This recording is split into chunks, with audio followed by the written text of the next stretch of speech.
live, but nobody can hear me yet. So give me 1 second. Now's the time to say horribly We can't hear unhinged you. things. Give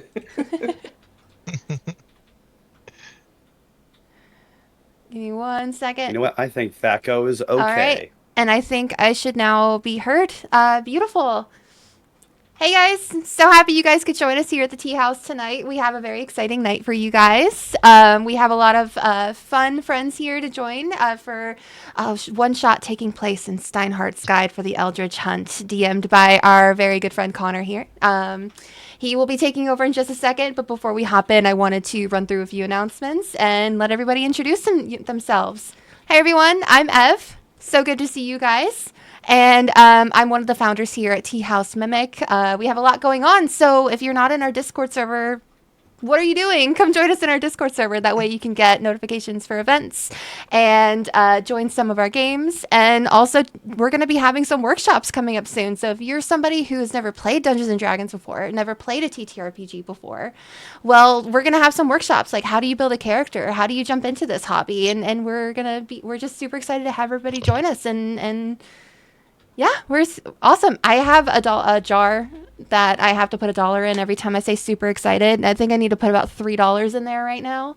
But yeah, what's going on in the Tea House coming up here soon? So next week we have our session 2 of our West Marches campaign. We've got our pickup D&D, and we have all of our players for that session. So it's going to be a lot of fun.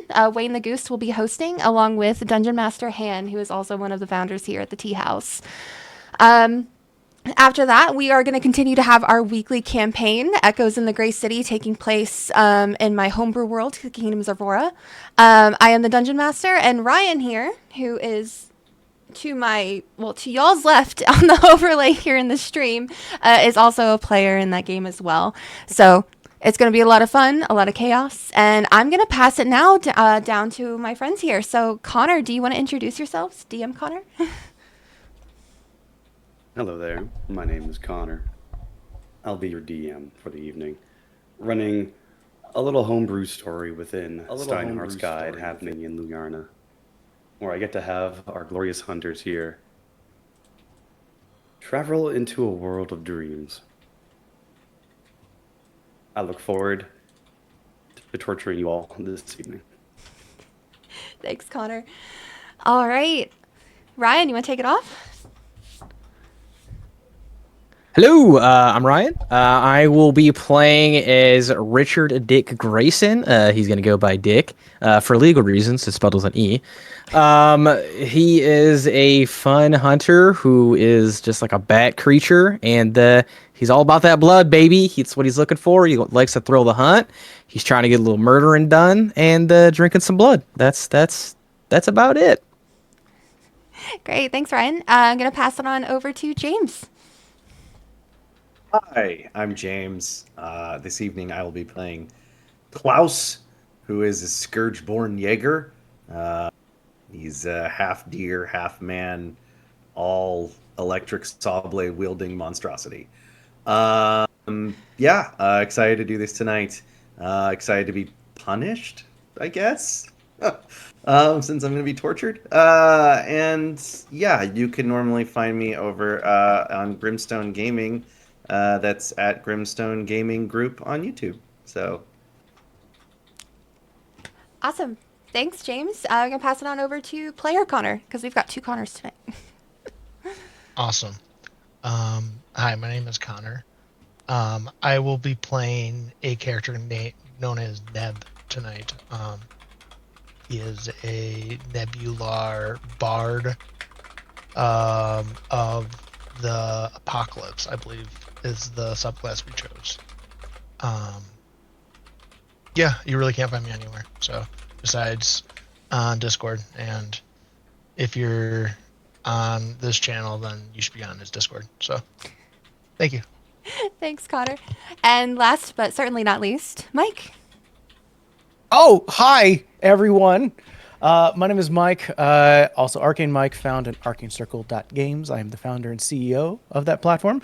You can check us out. We are a all-in-one D&D or TCRPG platform that offers a looking for games feature, paid monetization for GMs, campaign wikis. We're working on a VTT as well as training materials, working with some very respected and proven D&D DMs and GMs. So I'm really excited for that. Yeah, we have a site. You can go check it out. We're going to link that below here in just a second. But yeah, thanks, Mike. And I have checked out your website. It's super cool. And I can't wait to start using it myself as a DM. So awesome. It's green. Hell yeah. Awesome. And to round us out for the evening and introductions, my name's Ev once again. And tonight I will be playing Vareth Dawnmantle. She is a mannequin. She's also an inquisitor for the Radiant Church. And you'll know her when you see her. Awesome. And Mike, did you intro your character? I'm playing Calamity. Yeah. They're a human cleric. Specifically, they are non-binary. They're there. They're the I think probably the most normal amongst this crowd. We got quite the crew here. Awesome. Thanks, guys. I'm going to pass it along now to our DM, Connor. He's in charge for the night. And welcome all. Thank you very much. Luyarnha is a place that survived attacks from the north, a royal family declaring themselves gods and abandoning the pantheon of Faerun. From that chaos came the Radiant Church, came other factions like the Opetus Scolaire, the Scions. And through the attacks from the north, they came together using science, magic, and other unsavory methods to make sure Luyarnha would survive. This does not take place in the past, but in some time in Luyarnha. Within the Ruby district, quarantined from the scourge that seemed to have popped up within it. Survival is difficult in the quarantine area, while the rest of Luyarnha, maybe not all districts, but most of them are living a comparative life of luxury. On a day where people are just able to have just one day of easier survival, come together with whatever community they can manage, while the scourge hides in dilapidated buildings, dark alleyways, and the sewers underneath their feet. They had one day of being able to be outside. Approaching them was a hooded, robed individual, walking with an awkward gait, one foot bare on stone, the other one, the sound of finely crafted porcelain, metal and gears. Walking, limping, almost tripping, is in the center of this crowd. People around him are living their lives. Children are able to play whatever games they can get in. People able to help one another. This small little community that's surviving in the Ruby district. And they start hearing the pings of a music box. It gets louder and louder and louder. And then the rest of the city in Luyarnha hears the sound of a loud horn.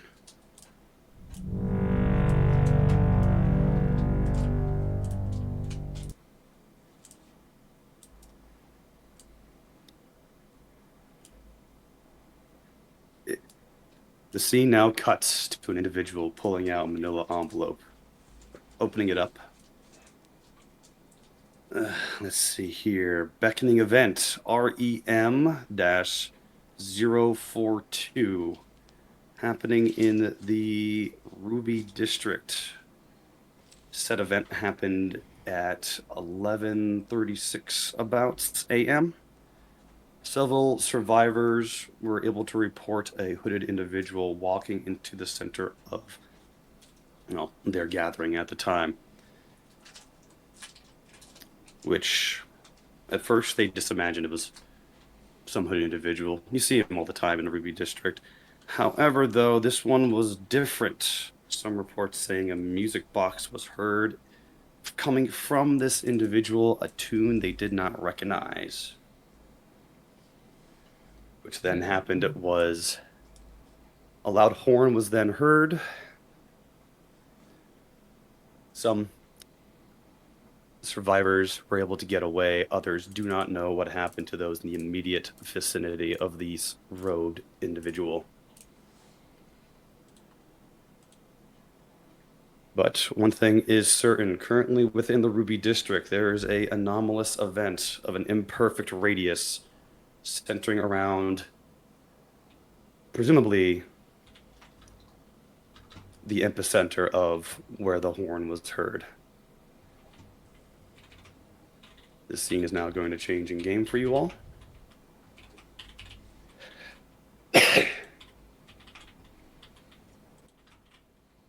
Within the epicenter of this town, or at least in the Ruby District, seems to be where the most damage has occurred, at least what can be told by physical damage.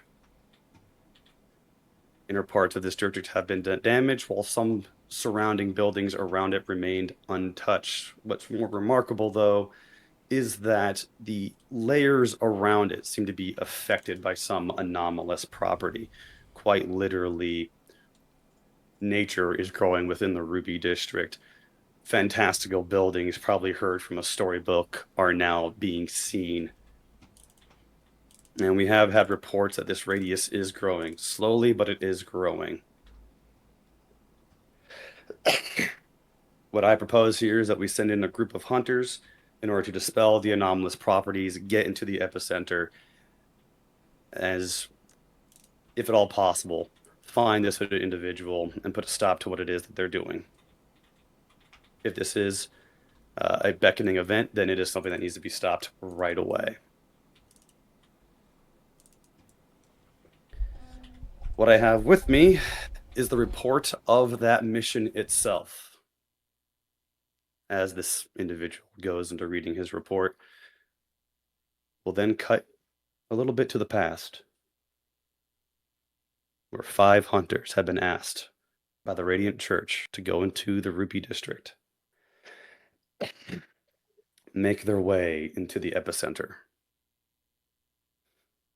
and destroy, undo, kill whatever scourge-born thing is creating this epicenter, this reality warp within the Ruby District, before it takes the entire city. And that is where I'll give the floor to any one of the hunters who wish to have more of a description of their character, what they look like, what the overall vibe is of how they hold themselves as you all are walking towards the first layer of this radius.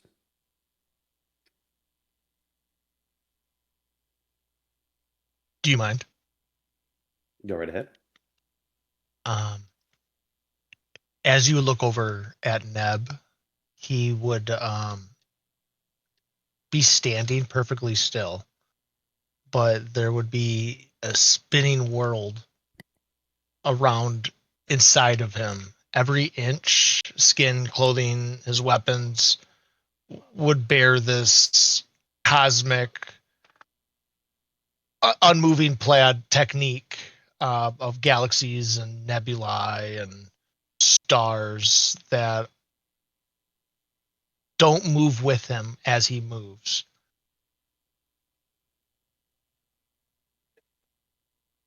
light bends around him, but the universe on the inside of him doesn't.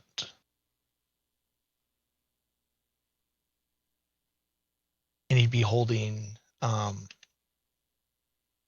lute. He'd have this cloak on him, but you'd be able to see right through them all.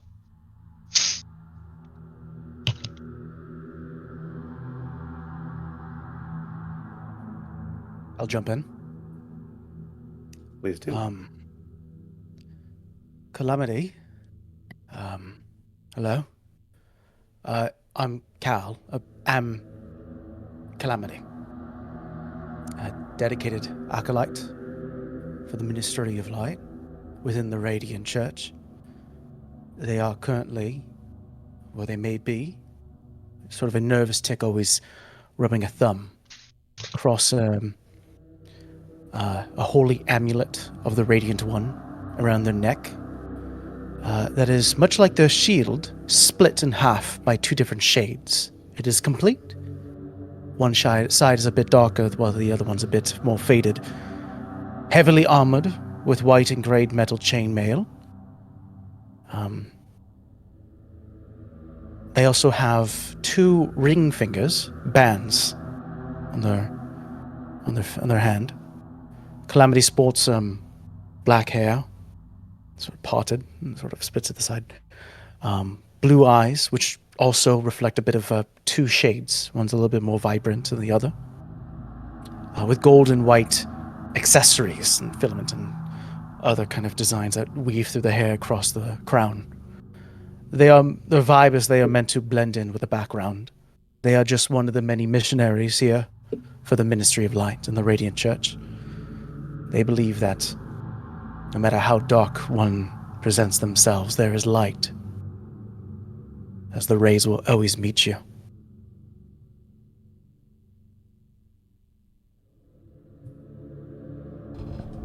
Very good, Calamity. Thank you very much, Neb. Anyone else like to describe their character a little more detail? Yes. You see a small, much smaller than one would expect of a hunter of the Radiant Church, but she is about 3 feet tall with a heavy black wool cloak covering the upper part of her body as well as her shoulders, going over her head, across her face. She has a golden ring with a holy symbol of the Radiant Church just above her face. But the strangest thing about Vareth is that she is just unnaturally still.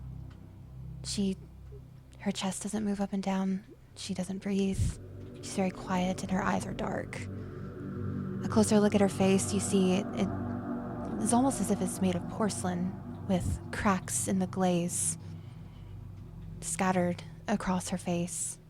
She's wearing armor, but yet on closer inspection, it's not actually armor. It's plating on her body that runs from her chest down to her waist to the ends of her arms, where she holds a very tall, thick glaive in her right hand, and it's wrapped with almost rotting black fabric towards the top.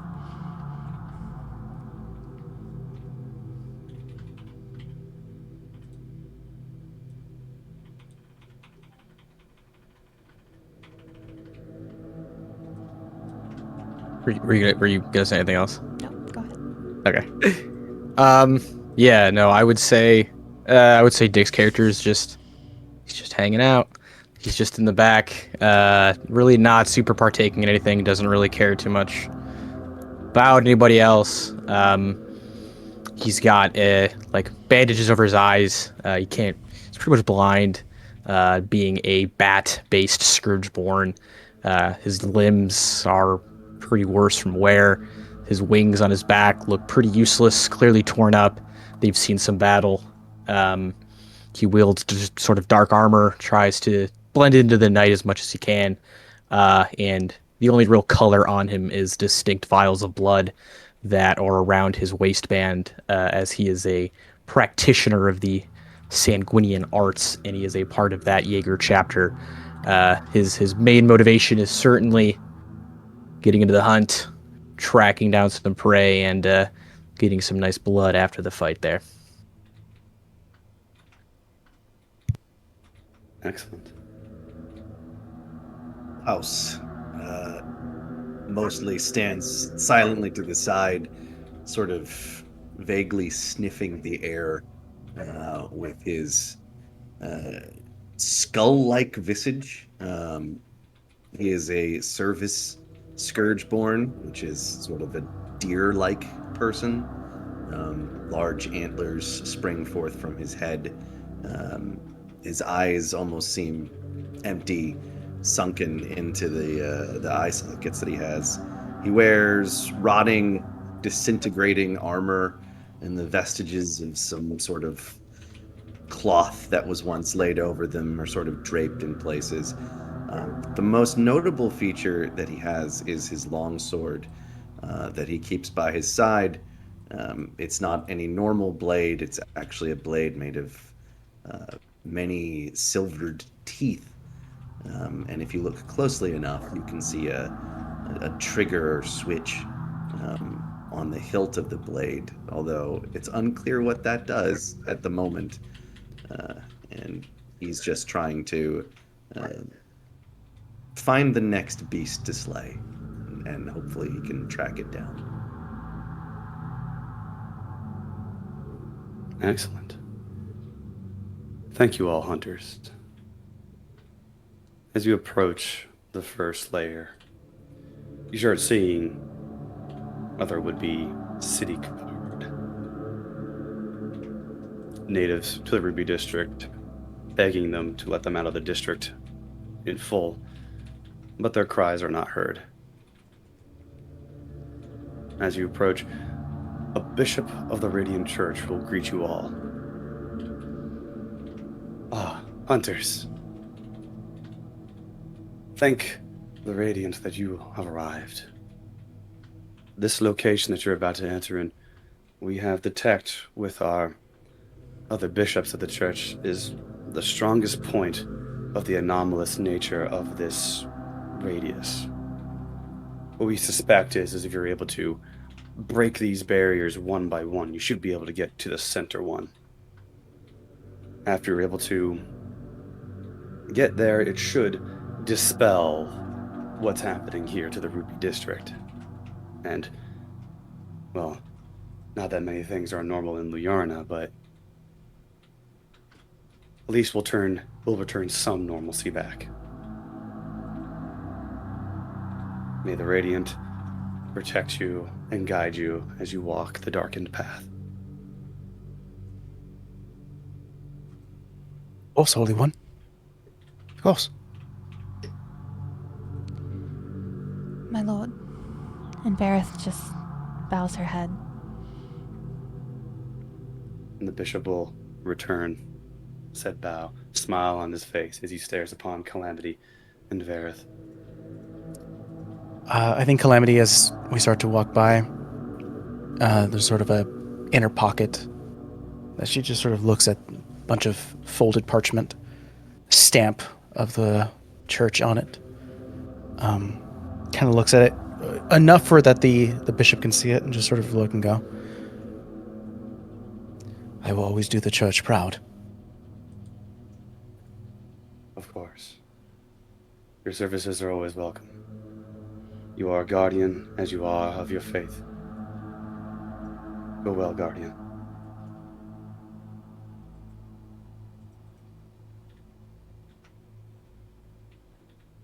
Your journey has been... Oh, sorry. I'm so sorry. Neb, you would just see, give the slightest little head nod, and then you would see his visage spin around, and then follow the rest of the hunters. Very well. The bishop will go. You hear the prayer he's saying for you all start to fade away as you get closer. The first layer of this is... it's a fantastical forest. large mushrooms, fantastical, glowing, luminescent plants.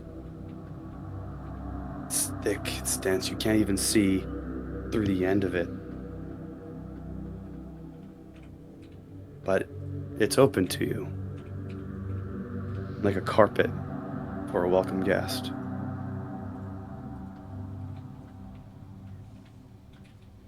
And you all travel further in, leaving the mundane Ruby District behind. You are now in the fantastical Ruby District. You travel much farther than what this radius is measured to be.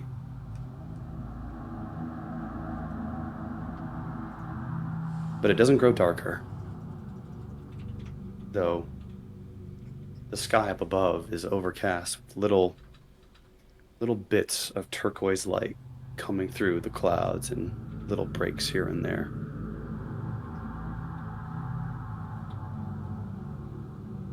But as you're traveling deep down, you do start to hear the sounds of a party? Like celebration. People are singing. Lutes are being played. Flutes are in rhythm.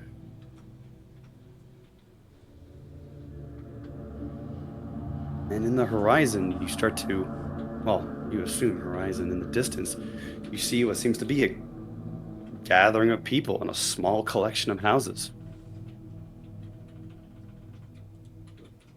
Doesn't match the architecture that's in the Ruby District, but it's there. You see people, I think citizens you would see in Luyarnha. And Calamity looks at the rest of the party. Have people acclimated so quickly? This must be another symptom of the scourge. This seems disgusting. Awful, awful rickety mess. I do not like the sound of this. Ugh. Certainly is unnatural.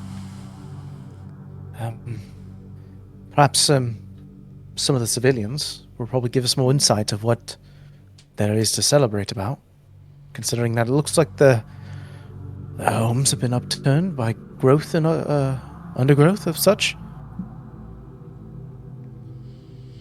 I think you're right.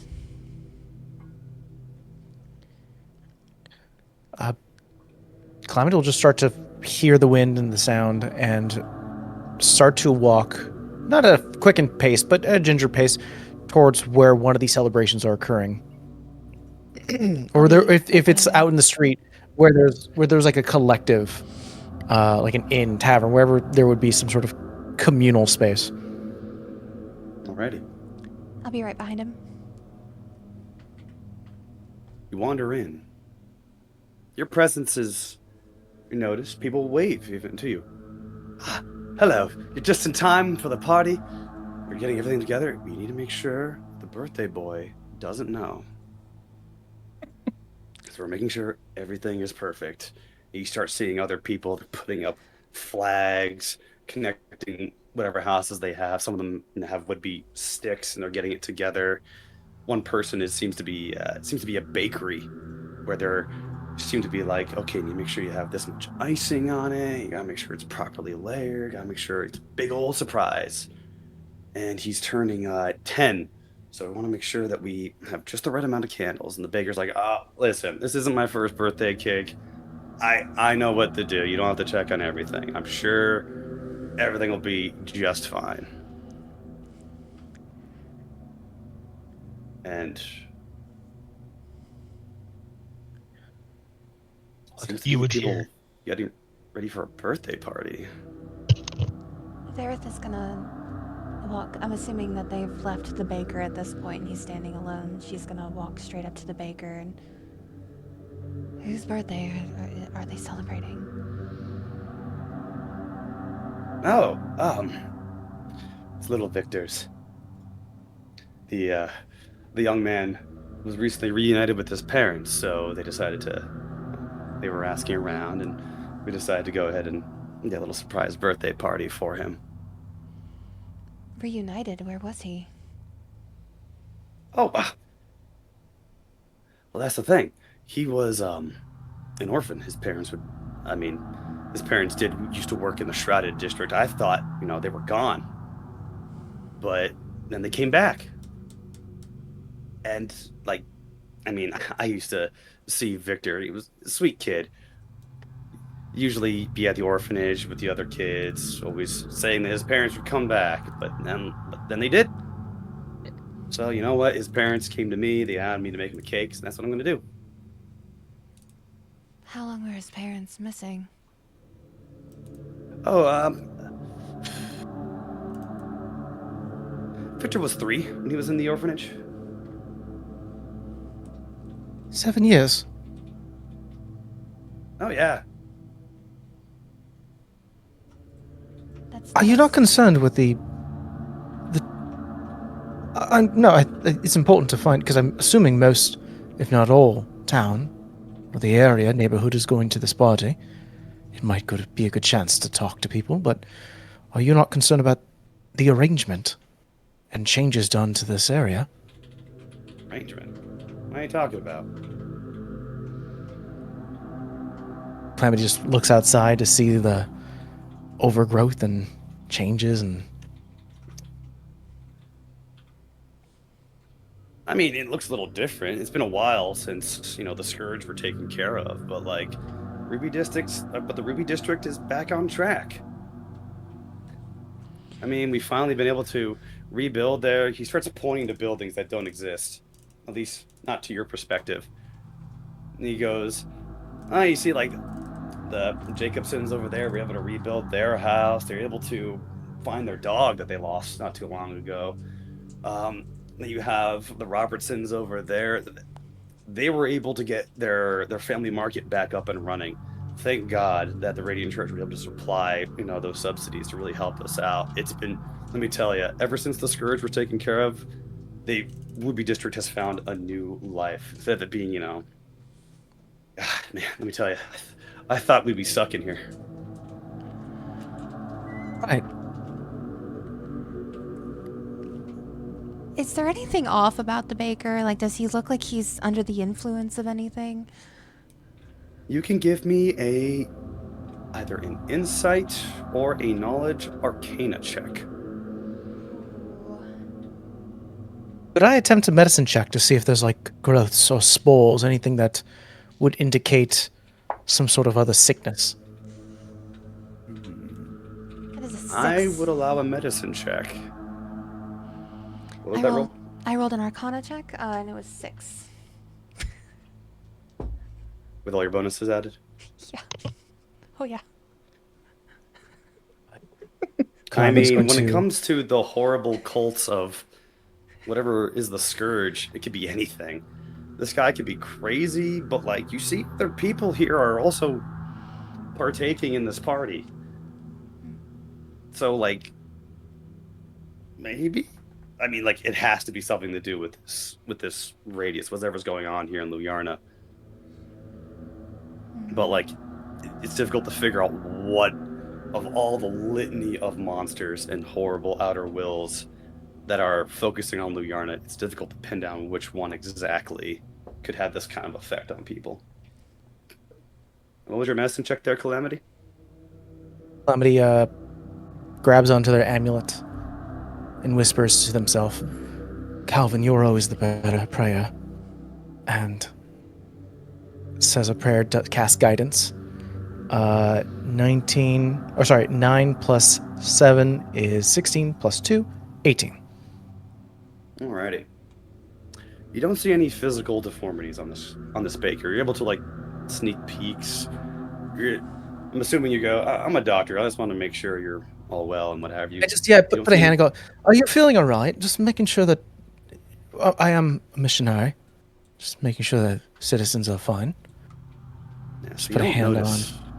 Any growths, no extra limbs, tentacles, eyes, no temperature, but you do notice something. He has a resting heart rate, specifically a heart rate of if you are asleep. Feel the beats per minute. And this guy seems hyped. This guy's like cooking and decorating This and guy, everything. to you, he is awake. He's like, it's about time. The Ruby District is back up. This is home, but like it's been rough, but we're here. Could you point us where the party's occurring? Oh, well, if you want to give a gift to the birthday boy, I mean, I could tell you where they are. You're gonna want to meet with the parents first, because Victor's currently in his room right now. But I can direct you to the parents, and he'll point down to, and you'll start to really notice that when he points down, it almost seems that the village seems to be centered around this one house here. Is his description of the Ruby District accurate as of before this anomalous incident occurred? No, Okay. the scourge has. When it came to the Ruby District, Luyarnha and the Radiant Church, the Opetus Scolaire, they locked this district down because it is that hard to get rid of, and it's even more difficult to make sure it doesn't spread to other districts. So And whatever survivors have been stuck in the Ruby District, only either the brave, the lucky, or the foolish have made attempts to get out. Can I make like either a perception or a survival check to see if I get the sense of any non-human creatures around or anything of that nature? You can give me a perception check. Okay. As with the Eldritch Hunter feature, can I add my proficiency bonus? I will say yes. Or actually, I guess it's double, so because I'm already proficient in that. Cool. Just roll it in here.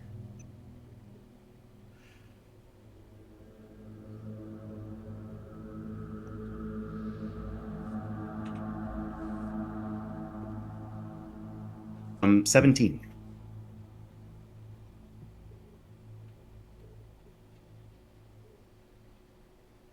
You take your Jaeger senses and you take a moment to really focus around here. You're in your element.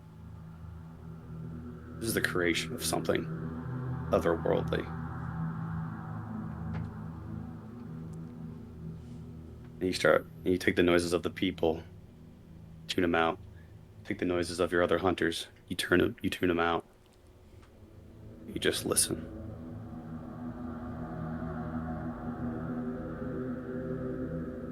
You don't hear any alien or creature or hunting footsteps around you. But there is a presence all throughout.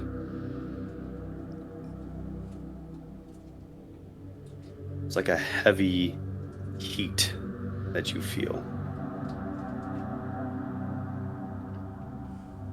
This is no mere child's Kindergeburtstag.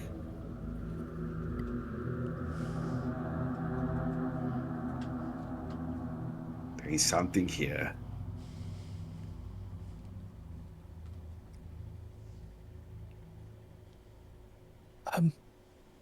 Look to the baker before we leave, or if we have any other questions for him, just go. Do you have anything pre-made? A gift, as it were? I have my own gifts for Victor. A little something. Any He used to dishes? come by. I mean, I can certainly get something ready for you. Yeah, no problem. You know what? It's been a pretty good day today. It's on me. Grand. May the blessing always see you. Of course. And the Radiant One guide your path and all that fun stuff. And you'll go ahead. You'll get you a Danish, give it to you. Sugar's bad for you anyway. Nah, it's bad. Ain't bad for the body, good for the soul. Do you have possibly any recommendations for anything like non-edible, like a toy, perhaps, that I could get nearby?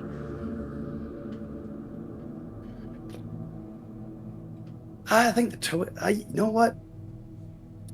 I think the Smiths recently were able to find their missing collection of toys recently. So they may have some extra there for you. He'll go ahead. He'll point to a building that doesn't exist. I just kind of lean back and look. Vareth just nods her head. Excellent. It's fine, Vareth. All children, and adults too, love nothing better than a prayer amulet. All the kids are raving for it. You know, it's the first thing you want to get up in the morning is look at your prayer amulet. I have a few. Excellent. I think there could be nothing better to give a child of the Ruby District.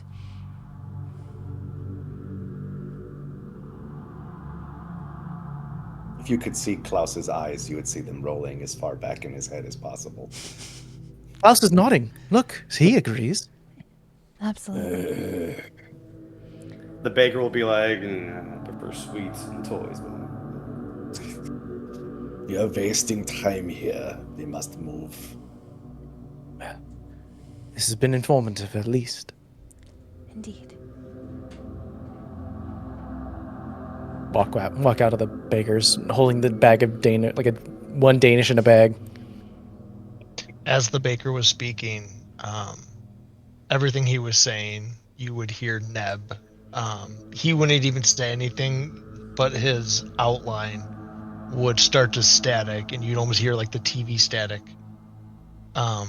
around him. And as we start to leave, you'll hear it'll switch from that to more of a broken rhythm as we start walking out the door.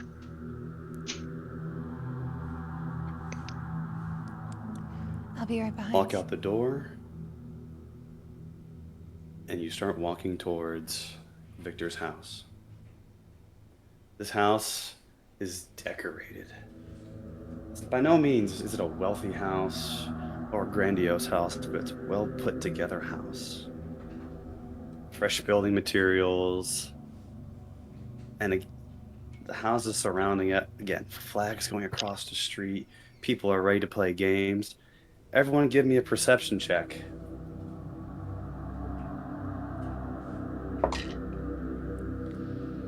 $18. 12.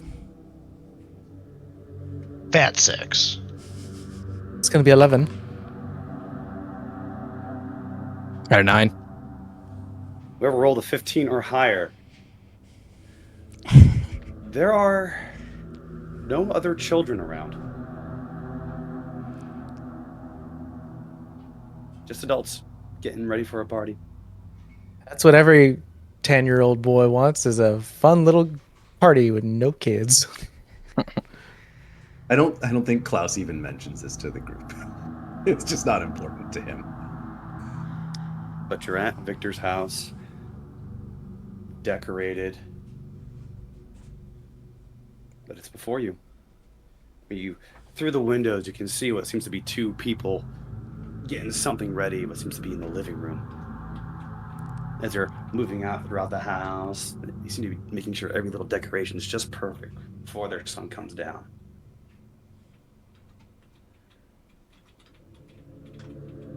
I'm going to walk right up to the parents. We'd knock on the door first, announce our arrival. Mayhaps that may be If you say so. polite. If you say so.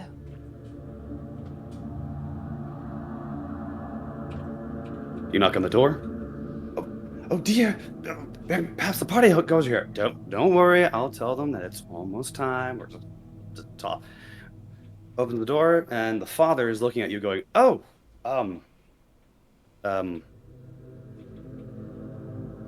Oh, you're not part of the normal party.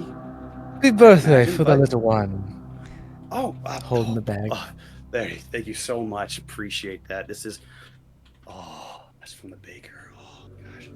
I mean, Victor does love. Oh, and a He prayer loves his amulet for cakes you and as well. bakes. You can go ahead and give that to Oh, the of little one course. too. This will go with the collection. Perfect. Thank you so much. I appreciate it. We're really happy to come back to Victor. So thank you so much.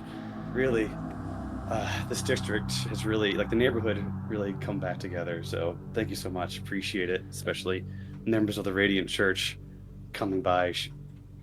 Thank you so much. Yes, Appreciate it. we would Do love. you want to come in? to- You want to We come in? would love to see his ecstatic face. With Oh the well, the he's gifts a that little we busy brought. right now. You give him. He's like the next maybe like 10 more minutes, maybe. He'll be down Oh, soon. of course. Yes. But Well, like certainly, he's please make coming. yourself at home. I'll tell my wife to get something all ready for you. Do you all like tea? I hope. Absolutely. No. Water, please. I cannot drink anything that dilutes the sun and the radiant light. Yeah, sure. We can get that ready for you. No problem. Please come in, Kevin. We're all escorted in. We're brought down onto couches. And you hear him in the background saying, "Hey, honey, I've got guests. Outsiders just came to make sure everything's going well. I decided to let them in. They seem friendly enough. I'm sure Victor would be happy to have more people celebrating today." So so the tea eventually comes out. They even have their own little collection of little cookies to go along with it, and water, of course. And for you, their Calamity. They don't have. I mean, if you didn't want anything, Klaus, you don't have to have anything. But the cup is there for you if you want it. Question about the world. Would this be the typical kind of reception that a party like ours would expect, especially like to Scourgeborn? No. Yeah. Okay. Is there a mirror in here? Yes. Near the front door. Can I take a look in the mirror? You may. And what do I see? It's you. Okay. Horns, rotting armor, and all. The age of many hunts on your face. Was there anything strange about the parents in their demeanor or in anything around them?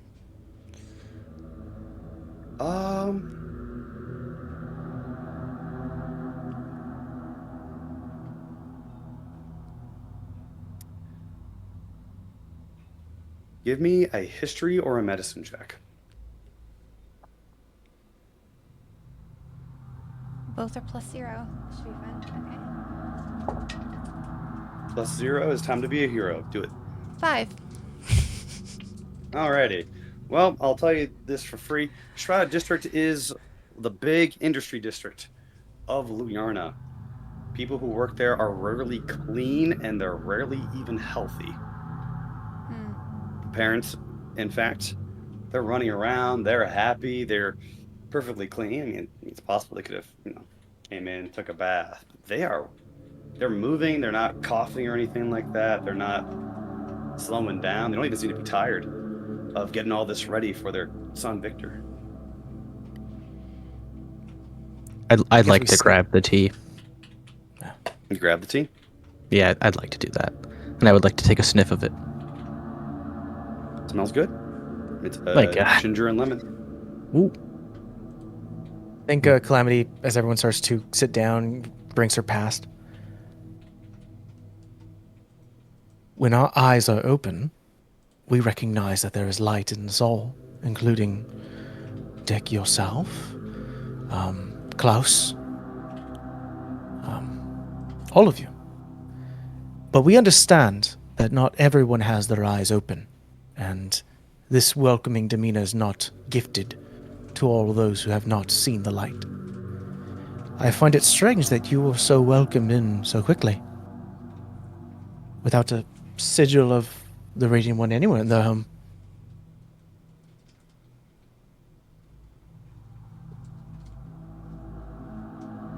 Oh, you were talking to the parents, I assume? No, I'm talking to the party as they're currently like getting things Gotcha. ready. Just a quick sidebar to the party. Like, doesn't seem like they've accepted you very quickly. That's very rare. I've never been offered tea before. I'm usually offered the business end of a weapon. I would imagine so. That is horrifying, by the way. It should never occur. It's understandable. I've been told I don't look great. When I investigated and checked on the baker, he was breathing, and he had a heartbeat, but it was so slow, at a crawl's pace, as if he was dreaming asleep. And he was just as energetic as these two.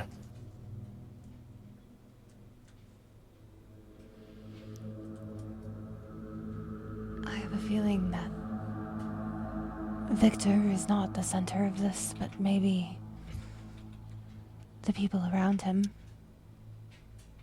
One would hope Perhaps. he's not a victim. We always wanted children. Klaus will call out to the parents. Where is your kind? Oh, Victor? I mean, he's upstairs. He got about like 5 more minutes. We'll have a Klaus big just old starts walking celebration. upstairs. No, please.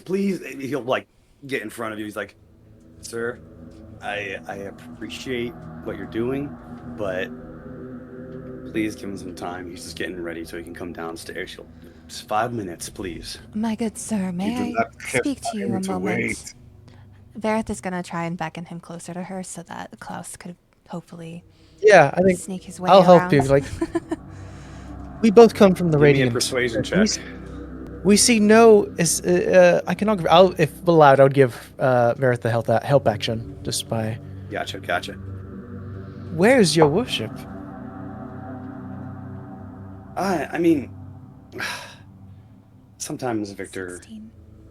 he can get a little testy with the Radiant Church. When we returned, he was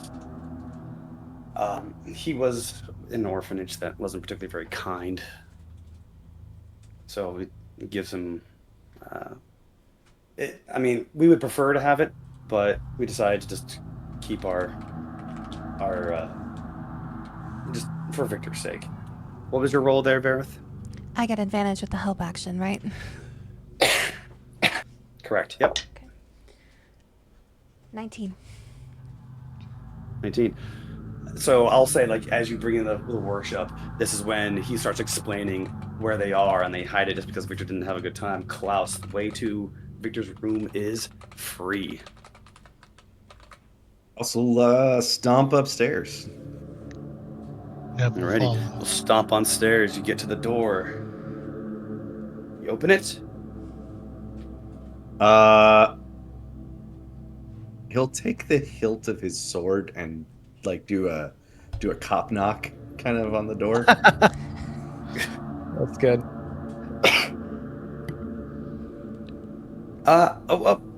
You hear a little, Mom? Dad? 9. Hey. Open the door. Did you do something to my mom and dad? They are fine. They are downstairs. Open the door. I don't believe you. What did you do to my parents? I have done nothing to your parents.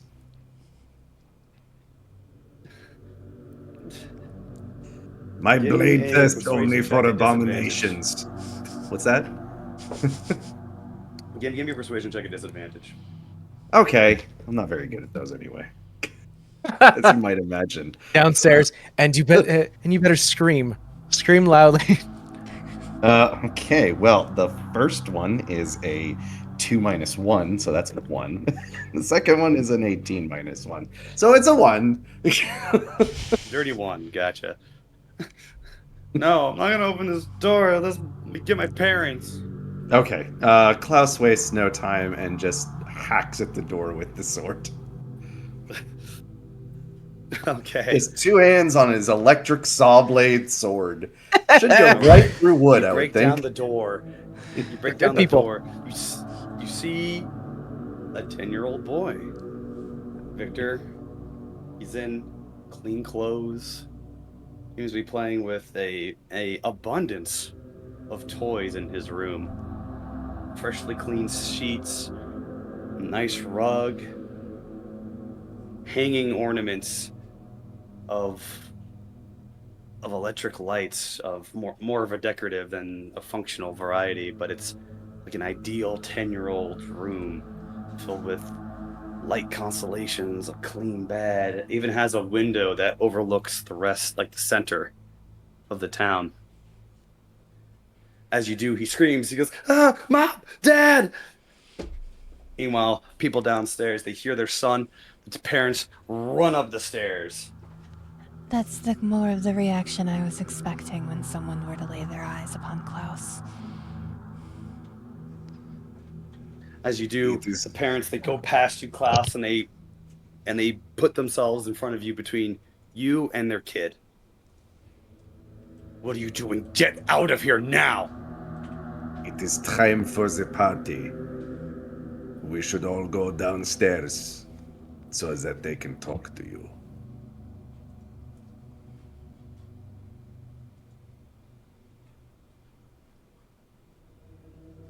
Victor will say. And then Klaus will just Mom. hop out and go back down the stairs.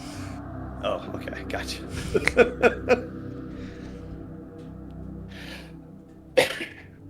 After some time, Victor sobbing, you hear he's calmed down. Carried by his mother, the father having a free hand on the back of his wife. They all come down. And when they do come down, they put some space between you and them. And the father will make sure to put himself between Victor, his wife, and the rest of you.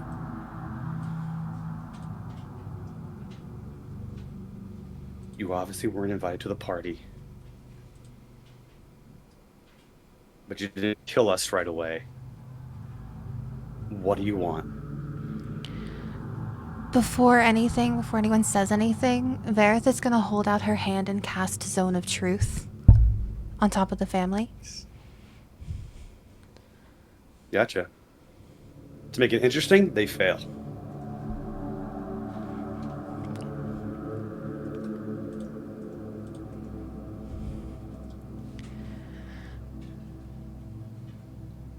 Where were you for the past 7 years?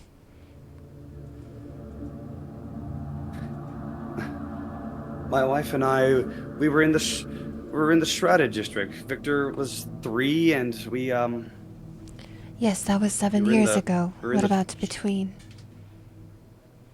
well, we were working in one of the plants there, and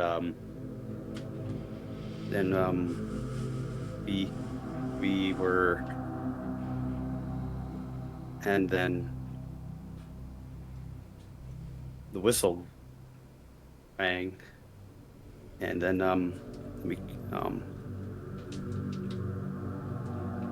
we came back to Victor. That's exactly what was happening. A plant? What plant? Oh, Shrouded District, one of the factories that Radiant Church needs to build their weapons to fight the scourge. It's been a whole thing since the scourge came, but then they went, and so then we were able to. We were working a shift, and then as we were in the shift, and then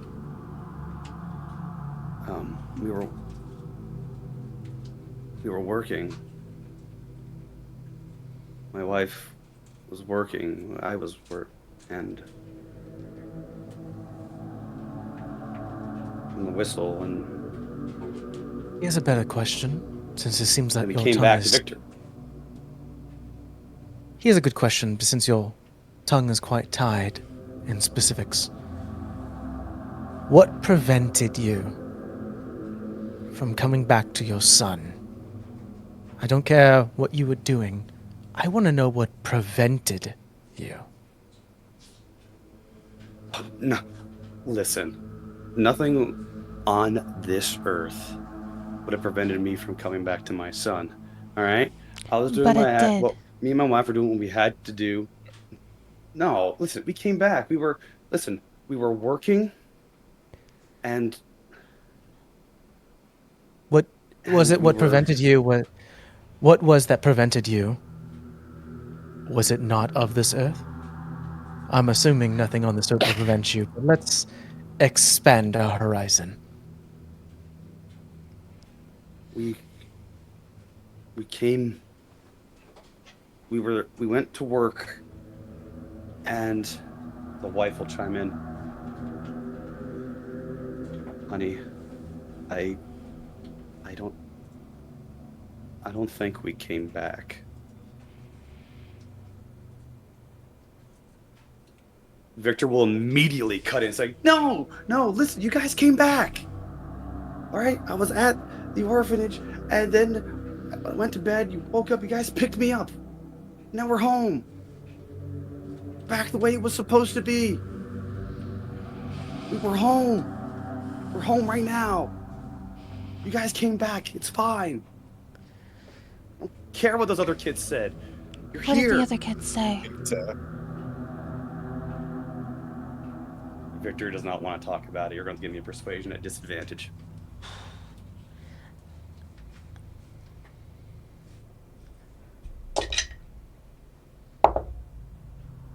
That's lucky. I rolled a 17 and then a 19, so that's a 17. No. They joked and they bullied me, saying that my parents were crushed in machinery. They're not. They're right here. They came back to me. Vareth is going to take a few steps forward and very slowly and almost a little bit coldly, but almost as if she's attempting to be warm, reach out her hand and just pat him on the head once or twice. Get away from me. You're not taking my parents away. We don't want to take your parents away.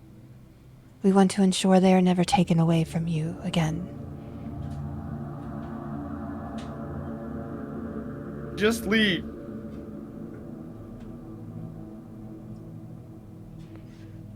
Vareth is just going to look The two around at the parents, party. though, the two parents, if you look at their faces, they seem to be coming to a certain conclusion after hearing what was just said out loud.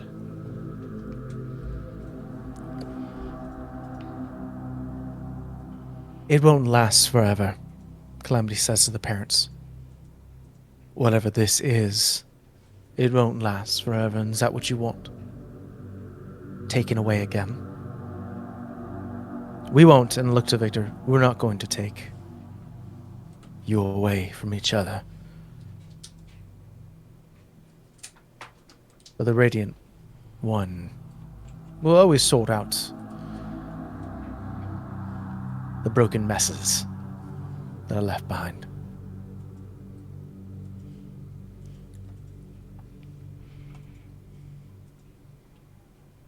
Do you think it's time to be honest?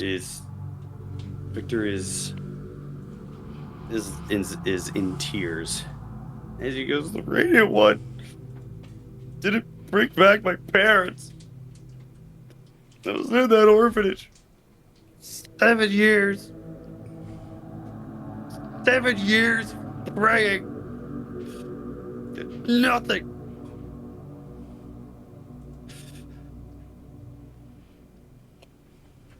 But now they're here. Parents will speak up. You go, Victor.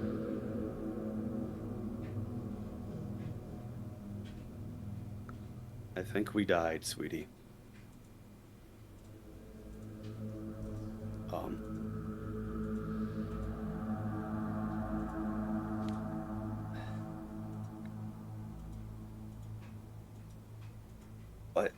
But we did come back to you. We're here right now.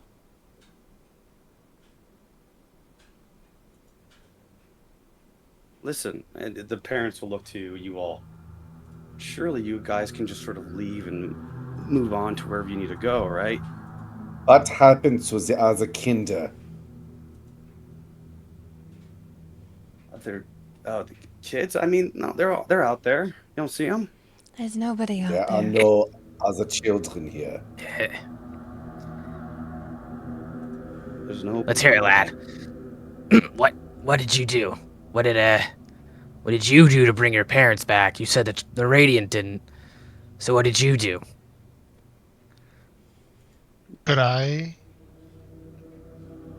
could I alter myself into a visage of his mother? I'd like to get down on my knee. I'd like to give him a hug, and I like to start almost humming like a lullaby, but just this nice, soft, calming, like even a heartbeat womb noise. And then just in his ear, just tell me what happened, honey.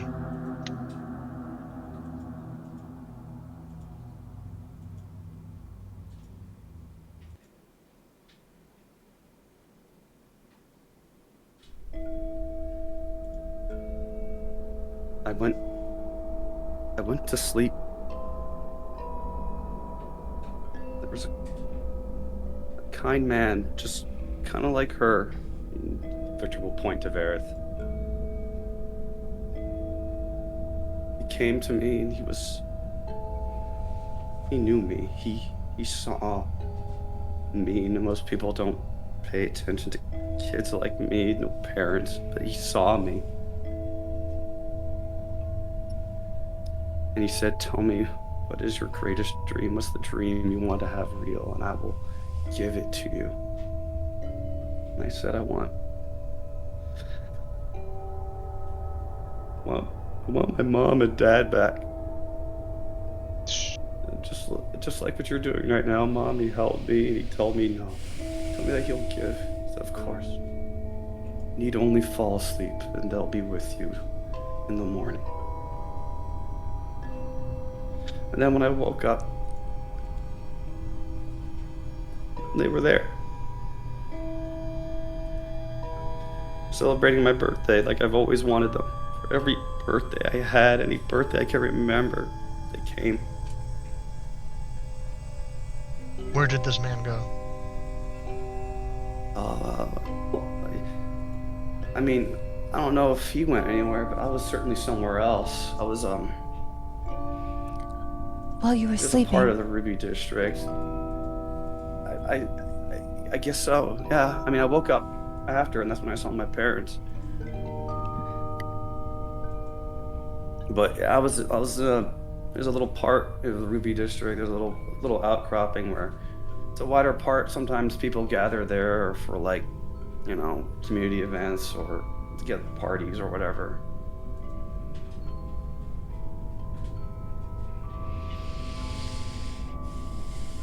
And that's where he was. I mean, at least that's what I recognized. Do I know of any, maybe, deities who have a tendency to approach people in their dreams? Give me a religion check. Arcana will also work as well.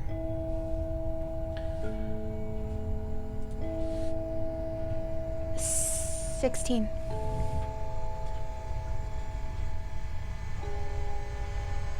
So there is not a god of the Faerun, not the Radiant One,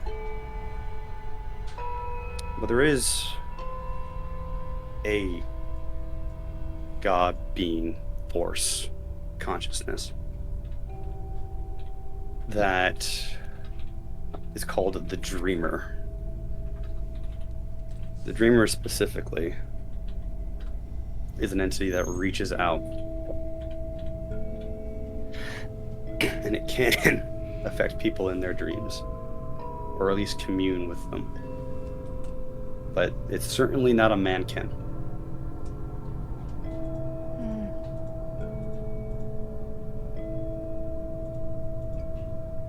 I'm gonna lean over Victor and relay is in this. your arms there, Neb, crying, really fully believing what he's seeing and like returning that hug back, desperate to not let you go.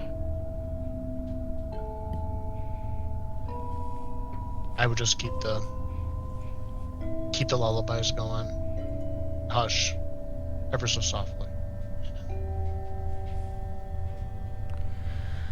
The parents will look at what Neb's doing. They'll go, "Hey, wait, no. We're his parents. I appreciate what you're doing, but like, we can just leave." You may not know it, but you might be lying to yourself. You are shades. You're a shadow. And the No. best thing you can do now is, because he did not have this gift before, is actually say goodbye. No, we... Give me a persuasion check.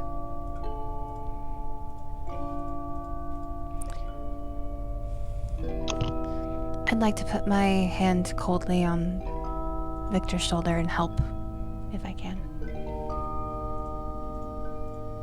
It's going to be a 13. 13. Does anyone else want to assist Calamity? Give him advantage. Or give them advantage. Pretty sure I can't help in any meaningful way. Yeah, nope. I got negative. I got Yes. negative riz. I do. Alright, got that advantage. 18. So 14 on the 18. die. The parents look at you. They know you're right. Whatever you're seeing right now, this shade, imitation, memory, gift, it's a little too good. As the people they are start going, when we are lying to our son, but it's been so long.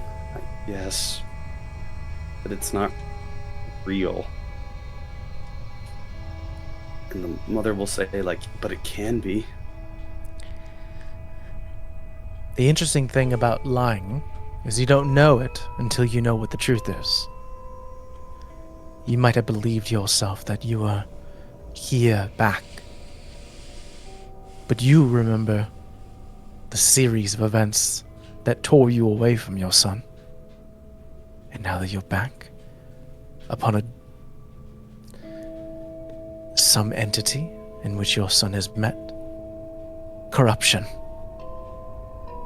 brought from the shadows that are formed from the Radiant's eye. You are not here amongst holy volition. There is corruption. And you are given a one-time gift.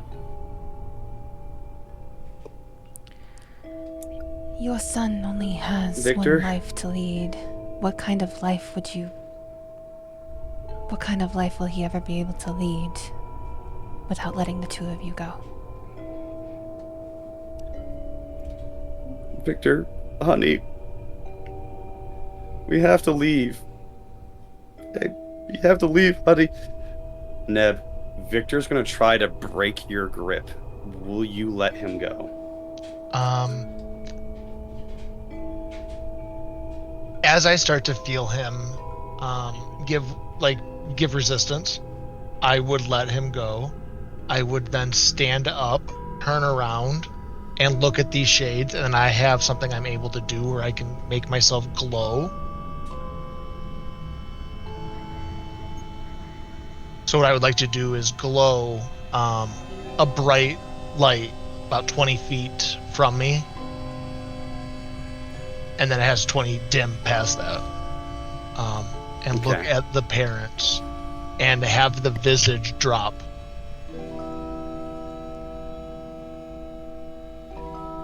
But I want it to like rot away, I guess, as it's like disappearing, and just tell them, this is not your son.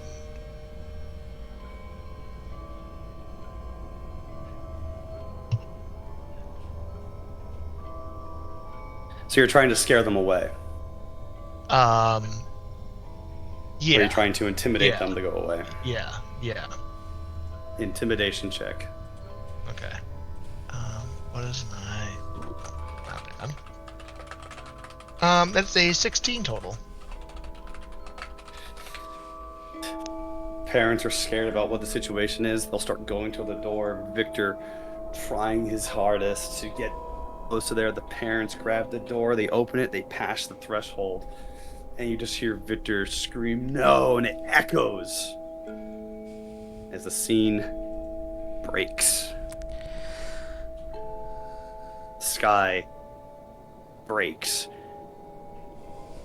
And a shroud of turquoise light shines upon you. Everyone, I want you to roll me a wisdom saving throw.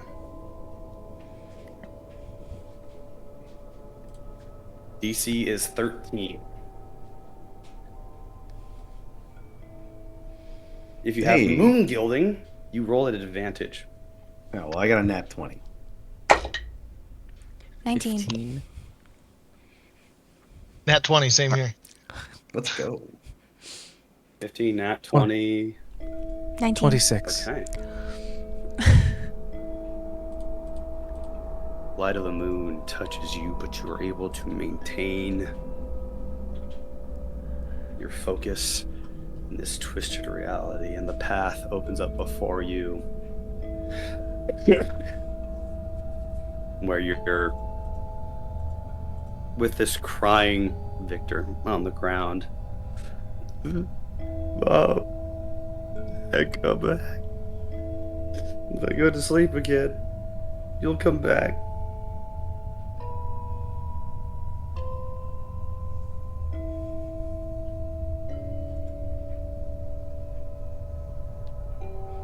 I think with the path open,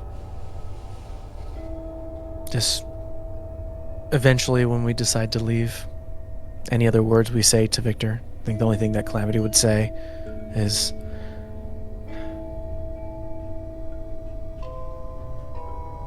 dedication takes more than years, and gifts are given upon their holy light. Do not give up, but do not take shortcuts. I'll leave the threshold. I hate you. He's able to force out as he's crying. Klaus turns to leave, and as he does, he says, "Enjoy the rest of your Geburtstag," and walks off. Vareth steps forward. She looks up at Victor because she is so small.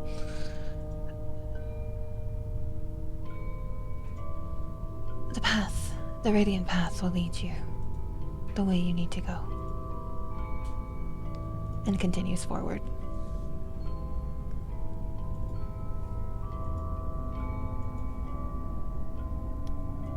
I'll let little Victor know. Yeah. Don't get lost in that hate, kid. You know, you got some good words here, but some pussy advice. Don't get lost in the hate, but use it. Become stronger. Earn your place in this world, boy. And that is what truth is. And then I'll leave. Oof. That goes hard. Alrighty. You guys crush the threshold, unless Neb has anything last to say. Gotcha. You go forward, past the threshold, into another layer of the radius. A fantastical structure, the kind you read in storybooks. Impossible curvatures, no architectural sense goes into this. But it is fantastical and wondrous. The kind of things you read about outside of Luyarnha. Your imagination runs wild. I'd like to take in just a deep sniff, just a... What kind The air's of clean. I get? It's Hate clean. that. Hate that. It doesn't feel oppressed. It doesn't have that tang of coal in the air. The heat of steam and the sweat of people trying to live. But your focus is directed to one house in particular. It starts to gently rain. Among this fantastical architecture, this house is small. Cozy house for two. A little garden, well maintained. Footpath, well constructed. And a fence, well built. Why does this remind me of a book you've once read? I don't much have time for reading, but it is pleasant. Lost in thought, of course.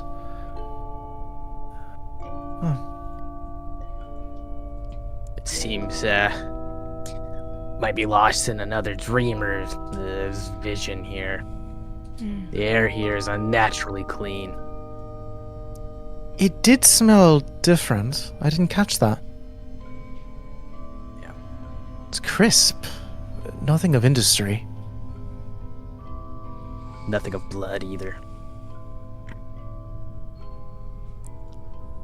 Shall we find out what's ahead of us? A new door, a new archway. May his path, Let's may see. his light guide us. Grab the amulet. Truthful words.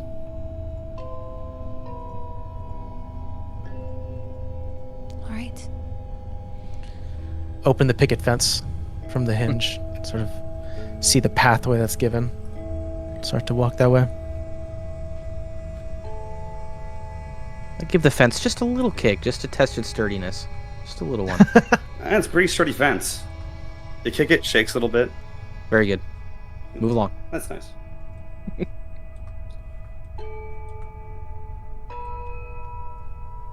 All right, walking up to the door and just gonna lightly tap with my glaive. Tap with your glaive. The rain still gently pouring down. Door opens up. You see two women. Oh my goodness. You seem to be out in the rain. Oh, please, come in. Can't. Gosh, didn't expect rain today, but it's all right. The garden will at least get watered.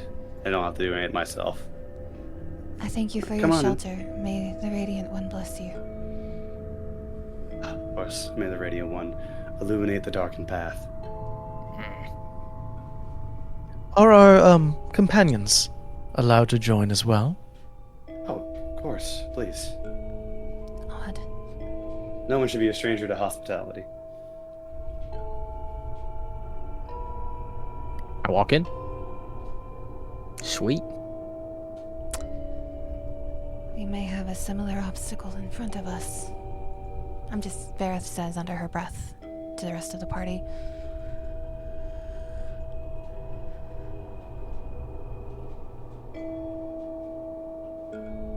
How did those books go? And you see there's sort of like annoyance. It's not like I told you a million times. The streets are quite empty, I say to the hosts who let us in. Where is everyone? Oh, man, it's probably in there from the rain. But I mean, I don't mind rainy days. Pretty cozy. My name's Mina. This is my wife, Kate. We've been, it's just one of those days where it's raining, so we'll put the fire on, maybe have a little too many snacks, and we get to just, enjoy the weather for what it is. Sounds of rain falling is always a good time to read a story. Do you have any children? Oh. Well, no, just not really for us. We found that the this is Mina speaking. She'll say that usually Kate and I are perfectly comfortable with our own company. Thank you. I understand that.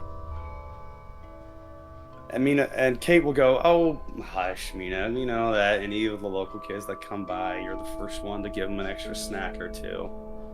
So we may not have our own kids, but we certainly take care of plenty. Kate, please don't embarrass me in front of our guests."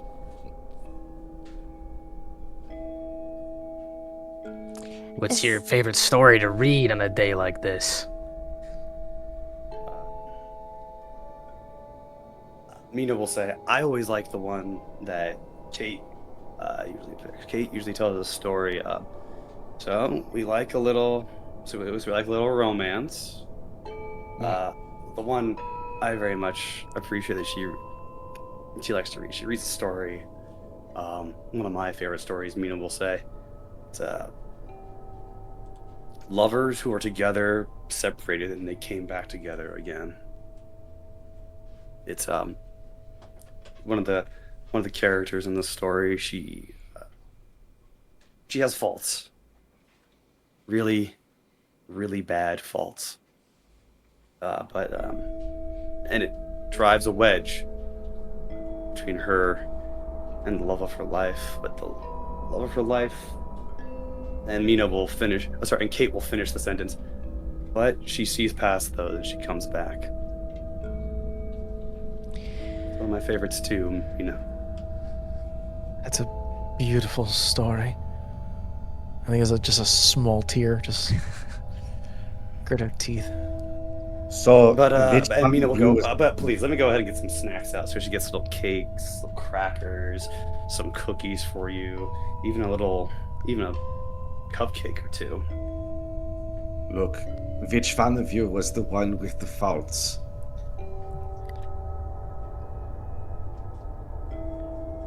And Mina will go, "Oh, well, I mean, it's me. I'm always so clumsy. I mean, but like, Kate here, sees my better qualities. So, And this is what you dreamed. what? How long has it been raining outside? Oh, I mean, it rains every other day. I mean, some days Or we does have it rain every nice- day? So that you can Sometimes stay we have- inside by the fire and have your snacks.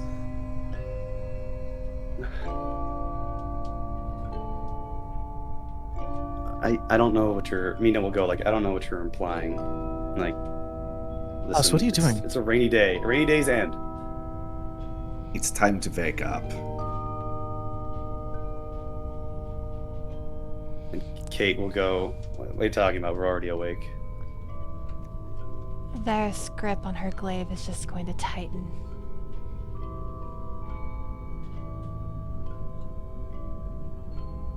You hear an uneasy humming coming from inside of Neb, almost like an alarm.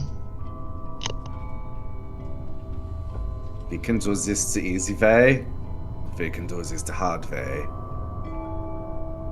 Oh, we can Mina do will this go, the right yeah, we way. can do it the hard way. Get out of the house. Is there like a coffee table in here? There is a coffee table. Okay, Klaus has one speed. He's just gonna take his sword and drive it right through the coffee table.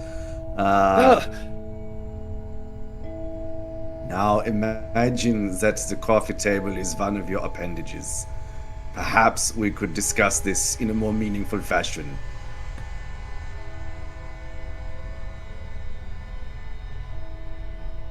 Kate will slightly get up.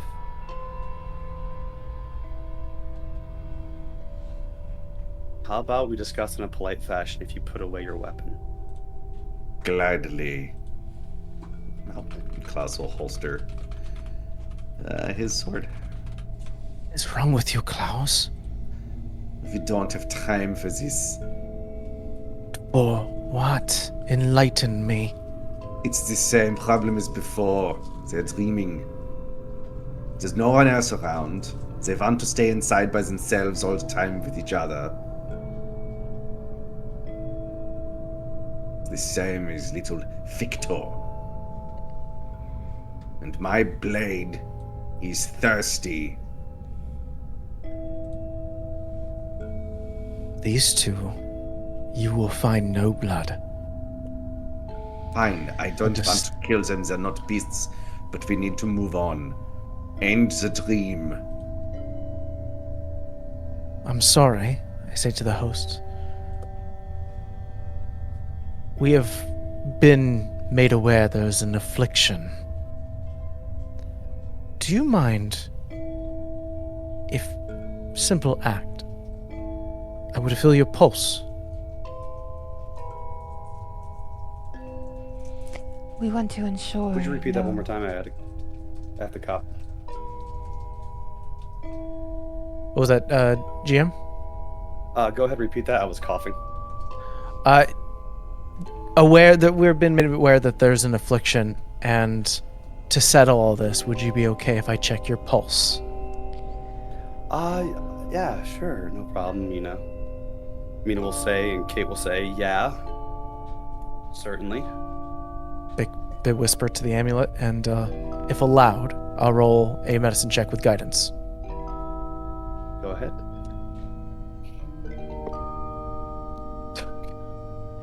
I'm gonna regret these rolls for later.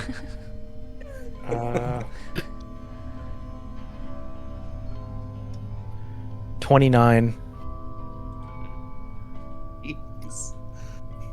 Same as the baker. Though, one notable exception. Mina? Resting, sleeping heart rate. Kate has no heart rate.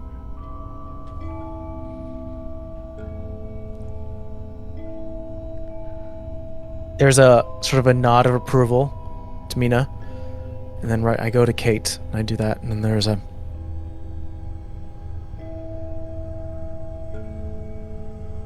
pull her in a little bit. You are the unnatural one. Kate will look good And going. I will make a motion to the rest of the party, like... Look at the rest of your party, be like, I don't think I'm the unnatural one here in this house.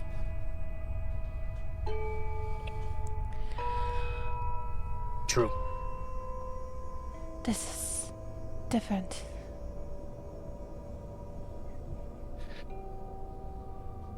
If you value the life of your wife, you will explain everything that is happening here immediately. Do you say that to Mina or Kate? I say to Mina. Whoa, okay, hold on. Listen. I just want to be here with my wife. You know, who stayed with me despite everything. Okay? That's all I want. That's everything. What do you mean, despite everything?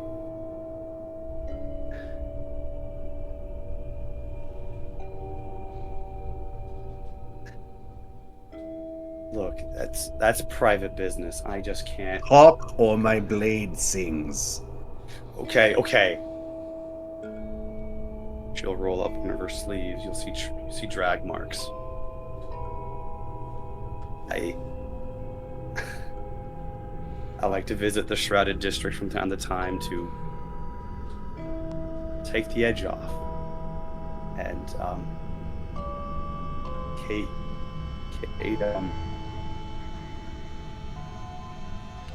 noticed. Certainly noticed when it affected rent. And she noticed when it affected food, groceries, and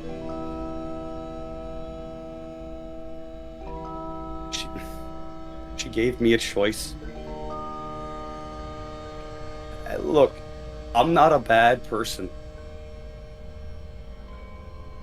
Living in Luyarnha is fucked. Okay? It's fucked. Being in the Ruby District, you're fucking dead, okay?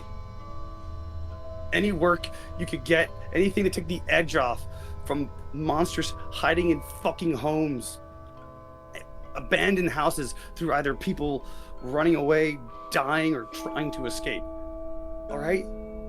Listen, I'm not a bad person. But you made some bad decisions. Yes. Yes. Yeah. I made some. I kept on making bad decisions, and she did not stay. No. My faults cannot be overlooked. And a little man came to you and offered you your greatest dream.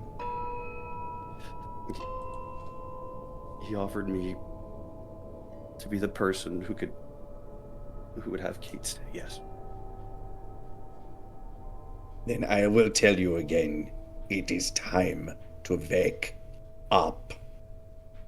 No, I haven't gone through withdrawals since being here. Do not wake me up. We do not have a choice. You have a choice. You can just walk right at that door.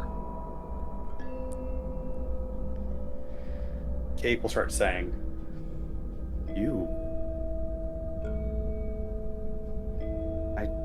I remember leaving. Yeah, you said you would change, but you didn't. But I came back?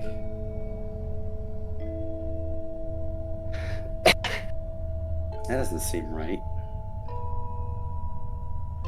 Well, I mean, but you haven't been doing any drugs. So,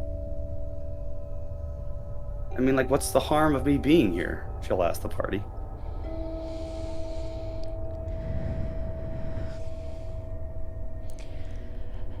The harm of you being here is that it allows your wife to live a lie. Yeah, but she's happy. Is And she? I remember walking out, but I'm happy. It is only the illusion of happiness.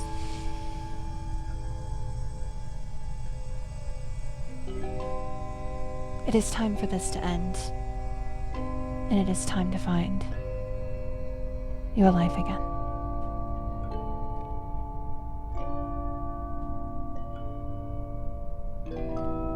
Kate will start speaking while Mina's starting to is shutting down. She's in a position she doesn't want to be in. Kate's like, well, listen, if you haven't looked outside in Luyarnha, that's not exactly a reality worth going back to.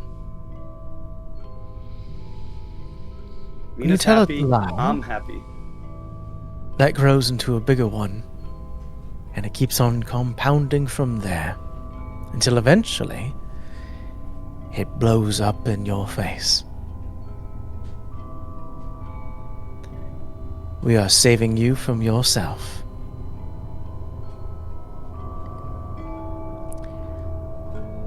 More like Kate will speak up while Mina is still shut down. Kate will just say, you're saving your masters who are the cause of all of this, I bet. And what master pretend to would be- that be? Oh, what are you guys, from the Radiant Church? Nine. Rumors go abound with all the shit they have, all the pies they have their fingers in. Yes. Well, with a cool wind that calms that, and I'll push my amulet into their chest and cast Remove Curse. Creative. I like it. Instead of a grandiose send-off where she burns away, it's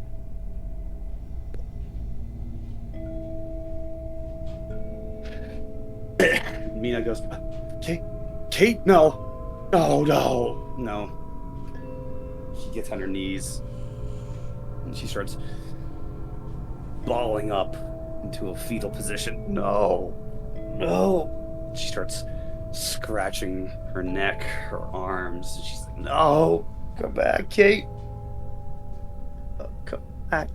And she gets to a curled up ball on the ground, calling for Kate to come back. But the dream breaks. The sky cracks. The turquoise light hits you all. Give me a wisdom saving throw. Oh, hey. As you guys get to have the nice, clear picture of the moon in the sky. Apparently, wisdom 19 saving total. throws are the thing Klaus is best at, because that's another natural 20. It's a 14. Jesus. That was with advantage, right? Yep, if you have moon gilding, advantage. Cool. It was a 3. Yes! Right. Anyone roll below a 13? Nope. 22. Gotcha. You guys look into the night sky. You see the moon, turquoise light. It is a mirror of Luyarnha. Perhaps an even ideal mirror. As you see the slumbering moon above.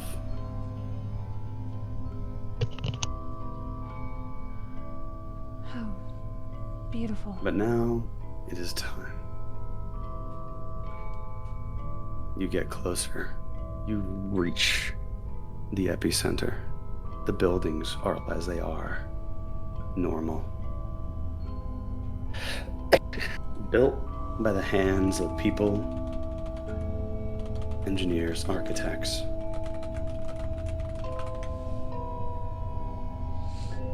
And this point, we'll do a bio break. All right.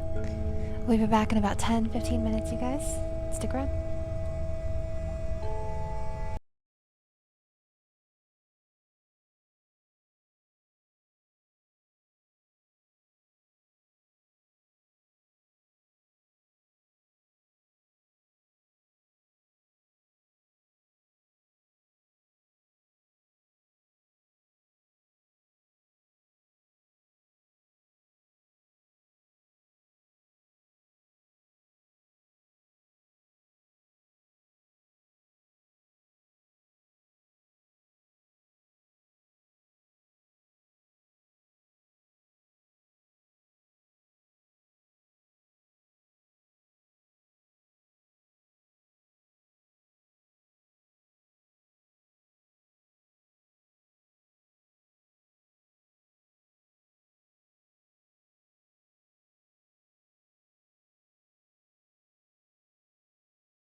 As you guys exit out the lair, you hear another horn blow. But now, back in architecture that is normal.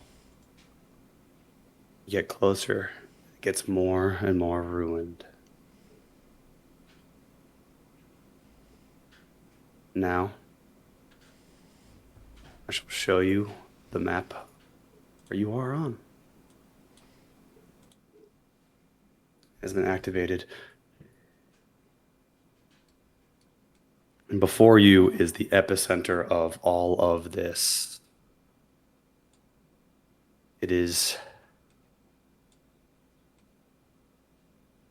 a destroyed little part of this town, the only real destruction you have seen. Pieces of homes, brick, mortar, wood, glass, metal, absolutely destroyed. Surrounded by shadows, just on the ground. Shadows. In the center, as if untouched by all this destruction, 3 large skeletons lay. And in the center of them, standing up, hands folded as if sleeping, is a mannequin. Not quite fully a mannequin. An arm, grotesque but fully grown.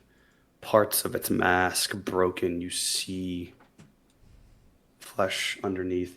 One leg partially grown to a proper leg. The other one still mannequin.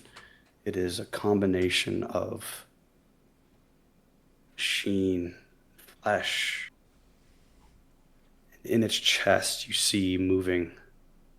It's the wheel of a music box. It plays ever so lightly.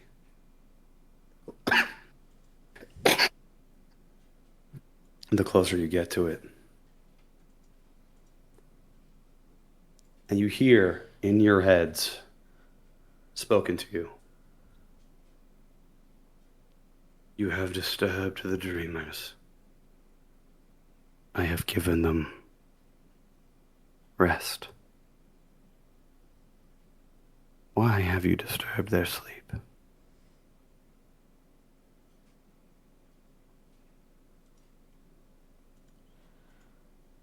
Life is not lived in the unconscious. You have given these people lies, and we have given them the truth.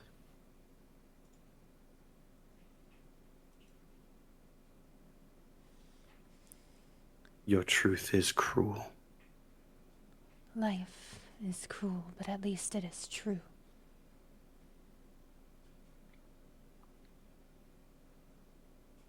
Another mannequin. I was like you.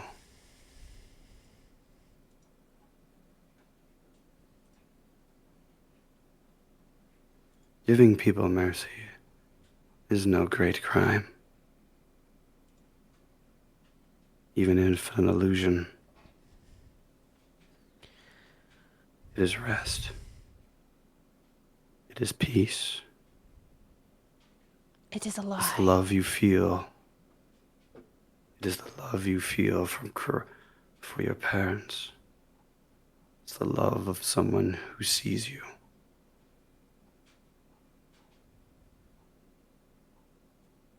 But if enough believe in a lie, it is true.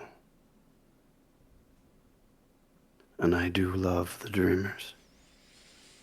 All of them.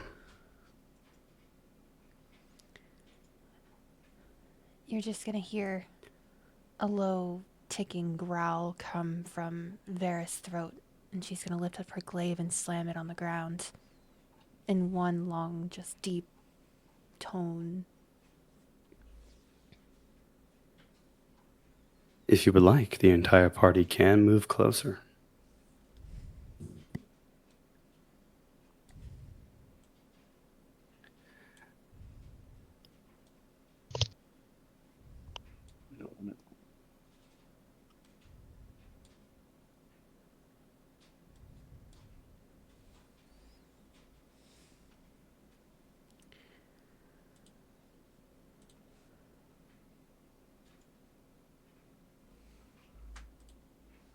I'll say that at the foot of the skeleton is the limit there.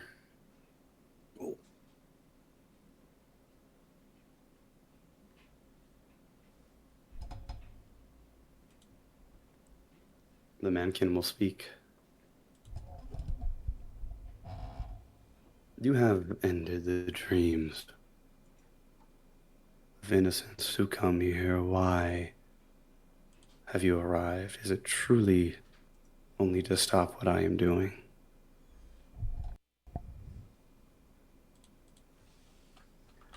I have it under good authority to stop what you're doing and to put you back.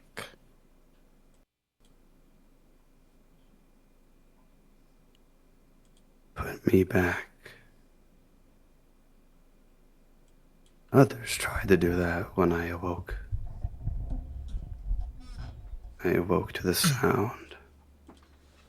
This beautiful sound. And life grew in me, and I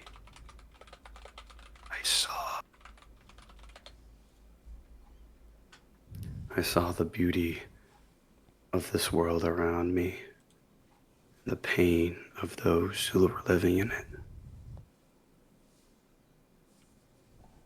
And I knew I could give them what they needed.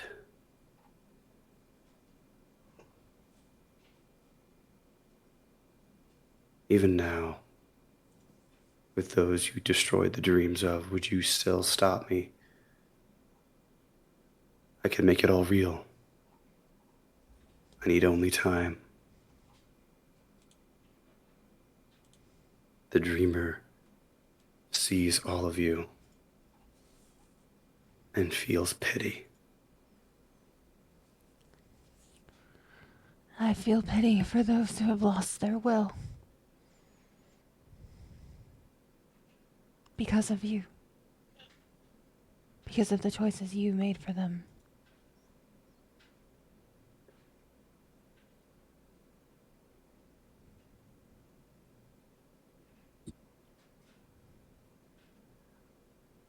Then I'll Remember. let you see. Oh, go ahead. Just remember, life's tough and then you die. Whatever you're giving them is just a false promise. It's this world we live in. It's terrible, it sucks, but it's what we got. Enough of this. This is this fantasy, this garbage. Grayson. You are broken thing. If you were given the chance to live a normal life, free from your hunger, would you take it? The hunger is who I am now.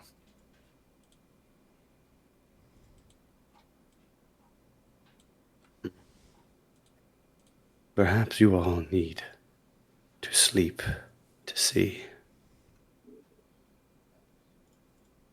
I shall roll everyone's initiatives. Not alone.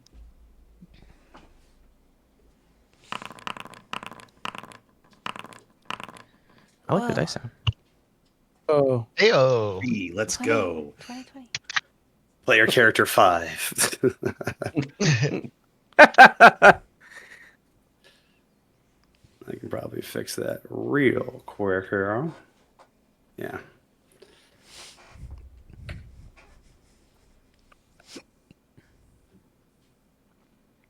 Does that update it? I didn't update it in the system. Whatever. Doesn't matter. I'm okay with The the final fight will begin. Cool. Let's get the music going.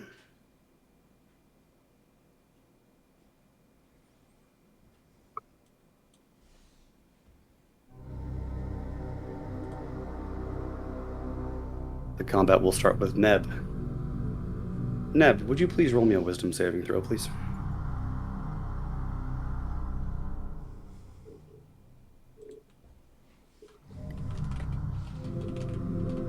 DC is 17.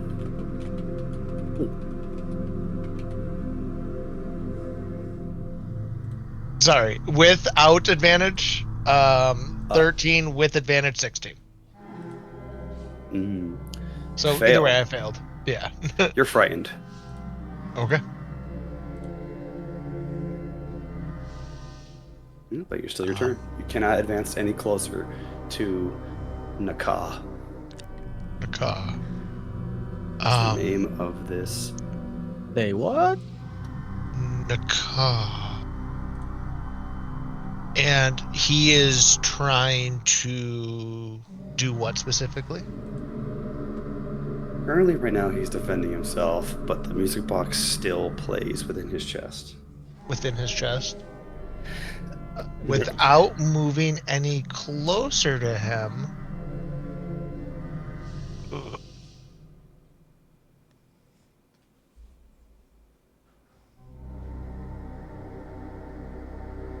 Oh, hit me real quick.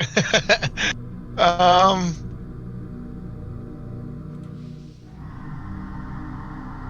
just gonna run away. That's what I'm gonna do. Gotcha. Good man.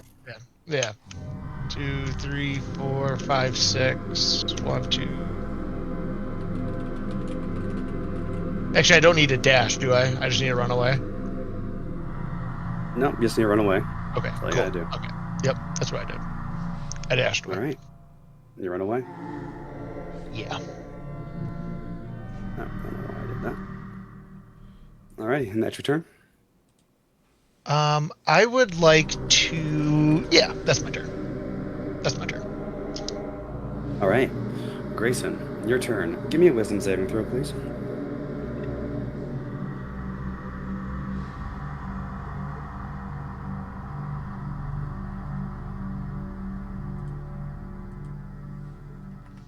Grayson, it's your turn next. Go ahead, give me a wisdom saving throw.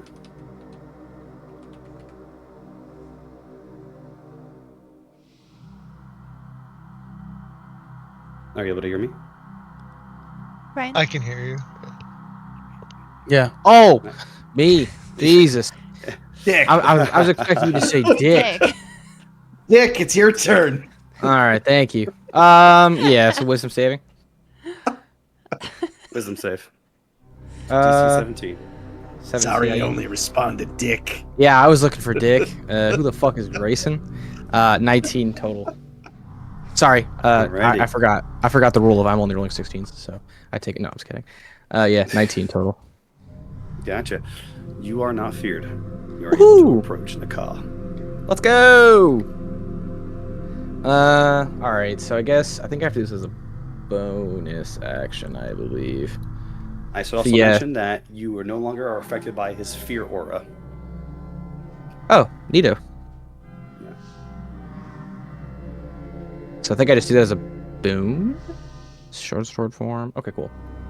And then I'm going to rush at little boy. Okay, should have enough room there.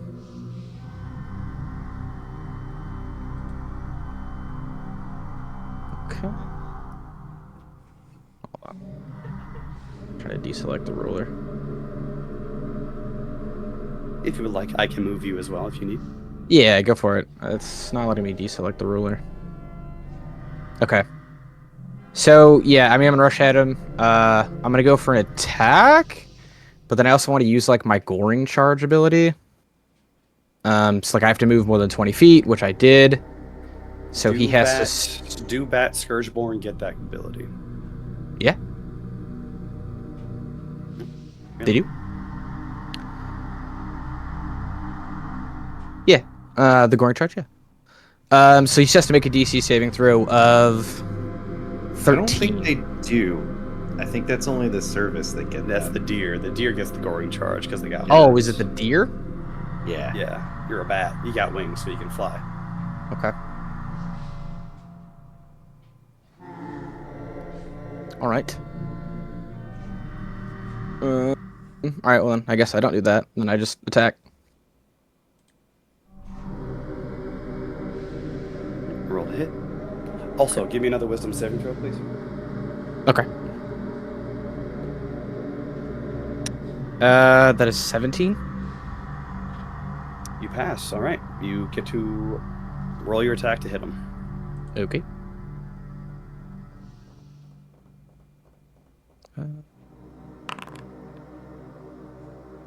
Cool. 7. That is a hit. I hope so. Okay. How do you do the damage part is what I don't know. I can click on it for you. Okay. 11 damage. All right. Give me another wisdom saving throw, please. Okay. This is a 8 total. 8 total. All right. Correct. Finally, you fail one of those. Alrighty. As you attack, it's incredibly easy to hit him. He's not moving. As you do, you cut into one of his fleshy parts in his torso, but you feel that what you're doing is wrong. You take 11 psychic damage. Uh-oh. Right, that's kind of fucked up. Is he an undead creature? Nope. Very good, sir.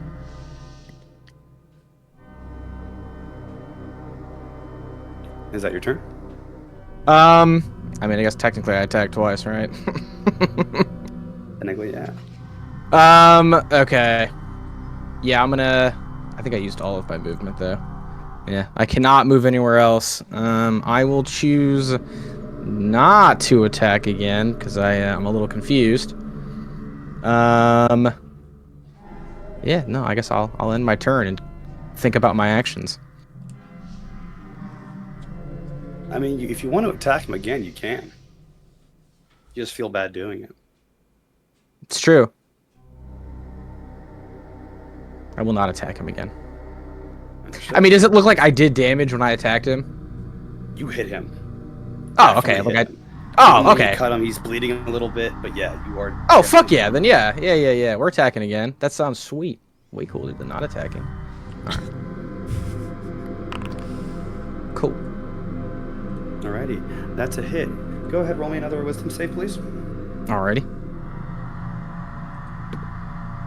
That is a 14 total. 14. Alright, Yep. well, let's roll your damage. Okay. Oh, I think I see the option now. Cool. 10 damage. Gotcha. And you He's take got 10 more damage blood? back to you as you still feel bad hitting Naka. Still feels bad. Okay. Like to describe it specifically, it feels wrong to hit him. Okay. Like you feel all guilt well up inside of you as you attack this man who hasn't even done anything to you. Okay. Well, he looks ugly, so he's offended my my sniff scent. Sorry, I actually can't see him. He smells ugly, so he's offended me in that way. Gotcha. All right, Vareth, your turn. Vareth is going to cast Moonbeam. Concentration up to 1 minute. 5-foot radius directly on Naka.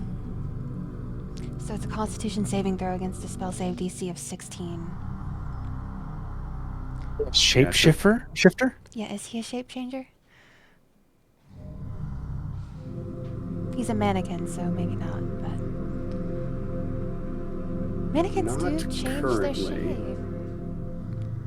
They do change their shape, but he's not currently a shapeshifter in the way you may be thinking he's a shapeshifter. Okay. Alright, con save of But 16 DC.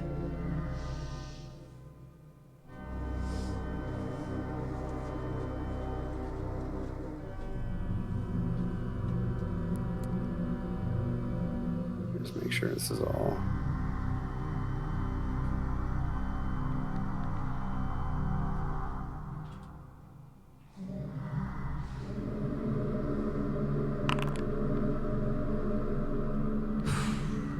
He rolled a 24. I believe he takes half Whoa. damage. Alright. It is still down upon him. It should be there for 10 turns. If I don't break concentration, of course. That's gonna be my turn.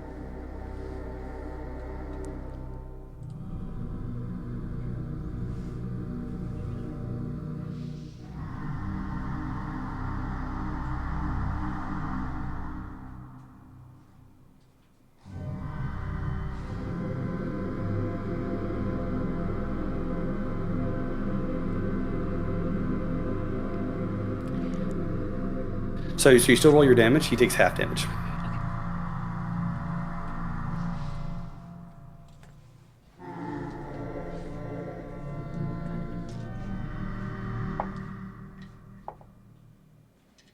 That's gonna be 4 damage. 4 radiant. All right. Give me a wisdom saving throw, please. 7. All right. You feel guilty. You take 4 psychic damage.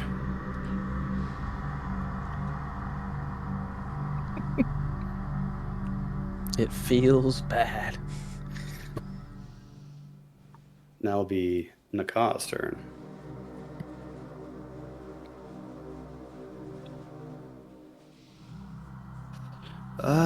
Let's see here.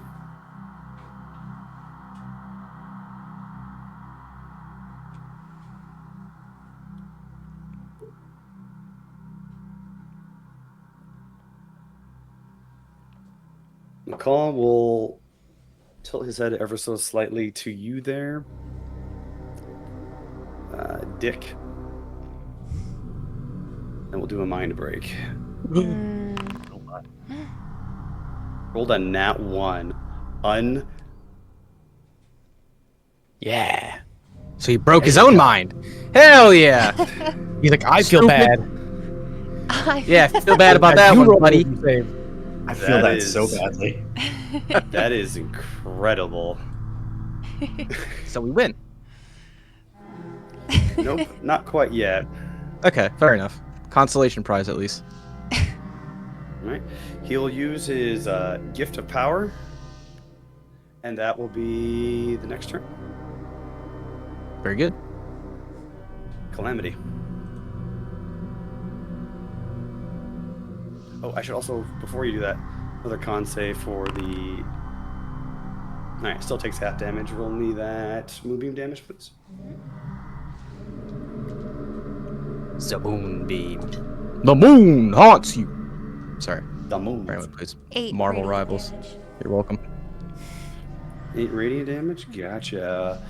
Give me another wisdom saving throw, please. That's crazy. She succeeded. Perfect. No, that was another 7. Roll a 4. 17.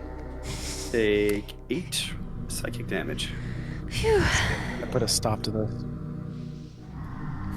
Alrighty. Calamity, your turn. I'm assuming roll wisdom at the start. Or am I far away from that fear? Let's find out. Fun little measuring game. You're far away enough. Okay. First things first is Calamity starts to whisper into their amulet a lot. Words of, it's a mixture of prayer and a wish. It's almost like someone really hoping this was true. You will protect us. The eye of the Radiant One will see us. I really wish you were here. And these slips back and forth feel less like a prayer and more of a conversation to something other than a worshipped being. And you see that the seam of the middle of the amulet snaps a little bit. It's still holding on, but there's a bit of a crack. And they are going to cast Beacon of Hope.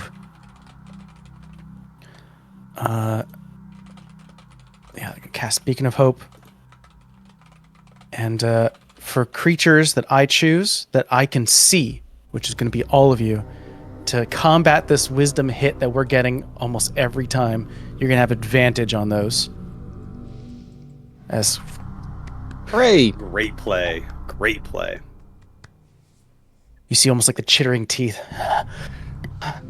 And there's a brief moment where the seam the top of the forehead down to the chin, there's sort of a break for a brief moment. But we'll see what happens about that next time. But that is where Calamity is going to end their turn, holding concentration on Beacon of Hope. I think maybe to spread out a little bit, they've been taught a little bit. I think they're going to shift out this way. Maybe not so far, but that's about it. Understood. Alrighty. Klaus, your turn. Okay. First question is this Nasha a beast or aberration?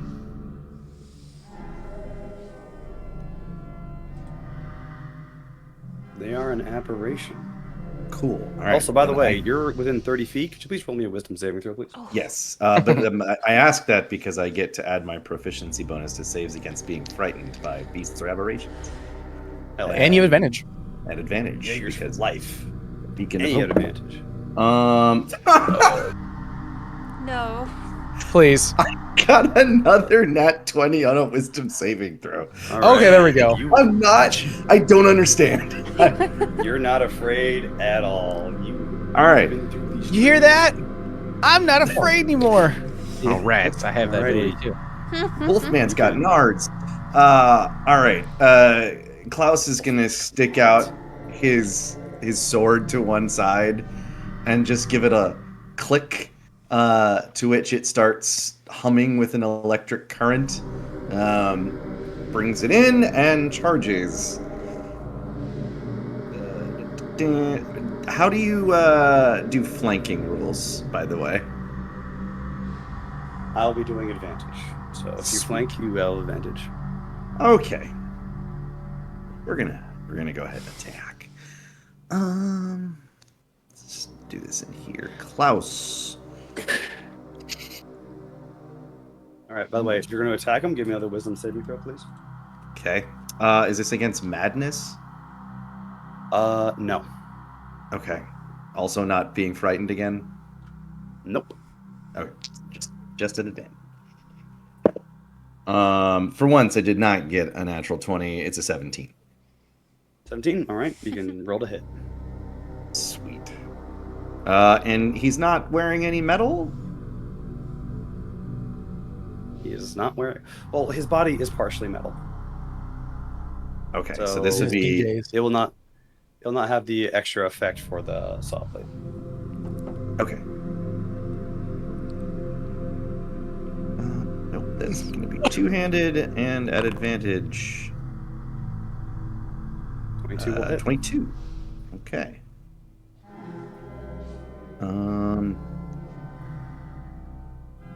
See that as a D8 piercing, D6 slashing, and D6 electric. Yes. Wait, how do I do the damage in here again? I'm sorry. No worries. I can go ahead and take care of that for you. Let's do that. Because there's an option there.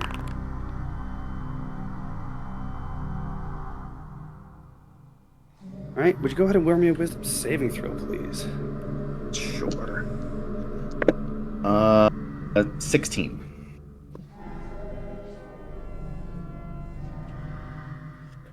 16. All right. You take 23 psychic damage coming back to you. Oh, wow. That's a fail? Yep. Okay. Yikes. DC is 17. Woof. Okay. But you do hit him, though. You hit him real good. Yeah. And that's really all Klaus lives for. So let's go ahead and do that again, because I have 2 attacks.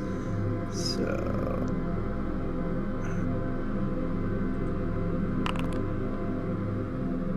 That's it. Okay.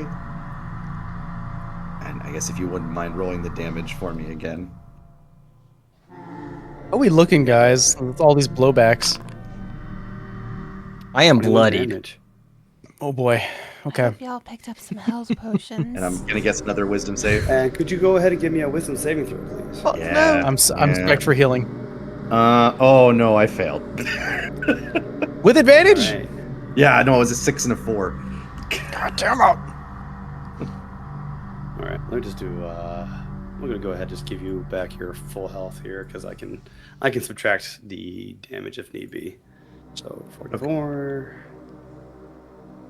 minus 23, then minus 1. All right, you're down, unconscious. Knocked myself unconscious. Perfect. Well done, As Klaus. psychic damage hits you, as you feel that what you're killing something that shouldn't have to be killed.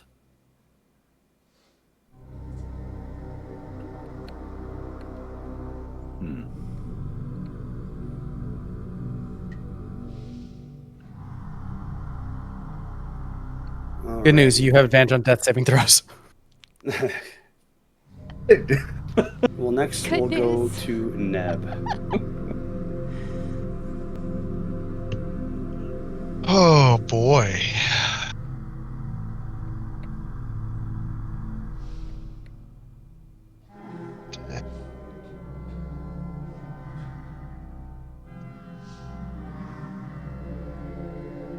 I'm going to first off start moving about 30 feet.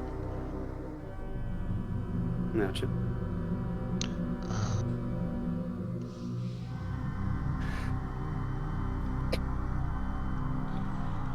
What I'm thinking about doing is Oh, okay, I see. There's a damage there. Got it. okay. What I'm thinking about doing is I want to cast Hypnotic Pattern inside a 30-foot cube within range. Okay, so a 30-foot cube would incorporate. If you want, I can go ahead and create the cube for you. Yes, please. I want to see if I get everyone.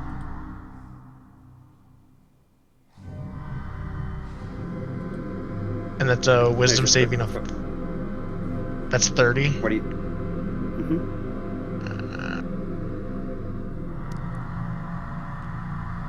Yeah, that's probably the best place to start, I think. Gotcha. Right there. Yeah. No, move it back to get all. Make sure to get both of them. Make sure to get both of them. And you get it. Yeah. And then I'll need a wisdom saving throw from the two of you in the cube. All right. Well, I'm so that'll be unconscious. from Dick. Dick, go ahead and give me a wisdom saving throw, please. Alrighty. I get these with advantage, right? Or wait. Everyone here, you all get advantage. So Can I add that d6 to the save? That unfortunately, actually, let me check. Or can I minus it from theirs? Ooh, hold on.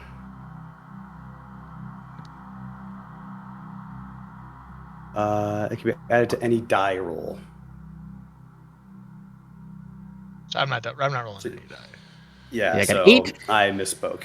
You add to any and then die an roll. 18. Okay. Anybody over 15? Gotcha. This is a wisdom saving throw?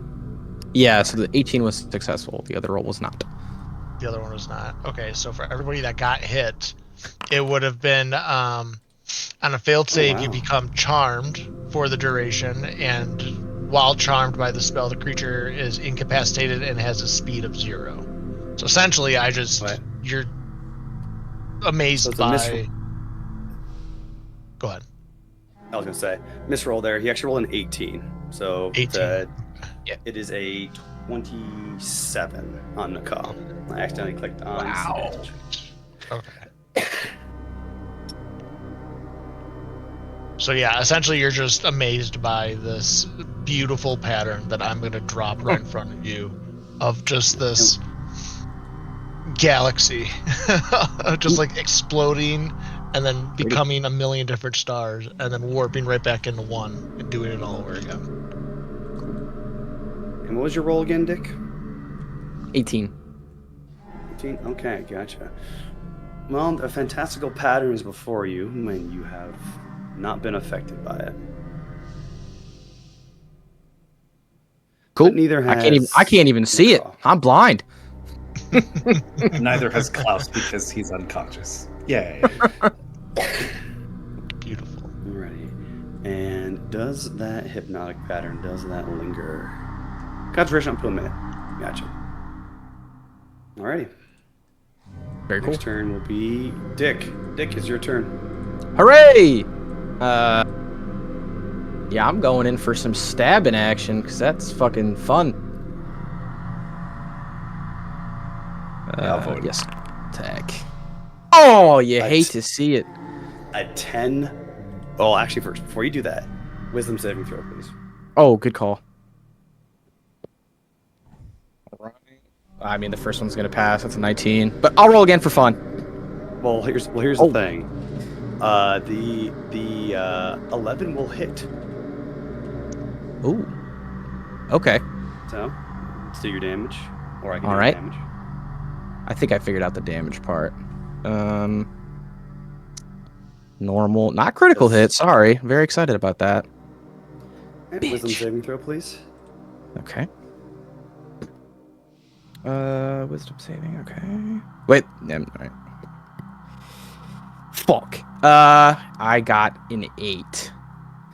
That was my Alright, highest. You take 8 Okay. psychic damage. Okay. And then I'm You wanna going do your second to. attack? Yeah, I'm gonna do my second attack. Attack again. Cool. And then I will do damage. And then I want to add my. I want to do the blood thingamajig, the vital consumption. So I want to add my. What am I? Momentum die, I believe. So I just roll a d6, and that just adds on top of what I'm doing, and I get the health back. Is that how that works? Gotcha. Either a Brundray finisher, which does not count against your finishers now.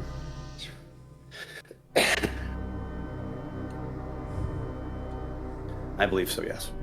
Okay. I got 5 on the d6. All right, you heal back 5. Give me a wisdom saving throw, please.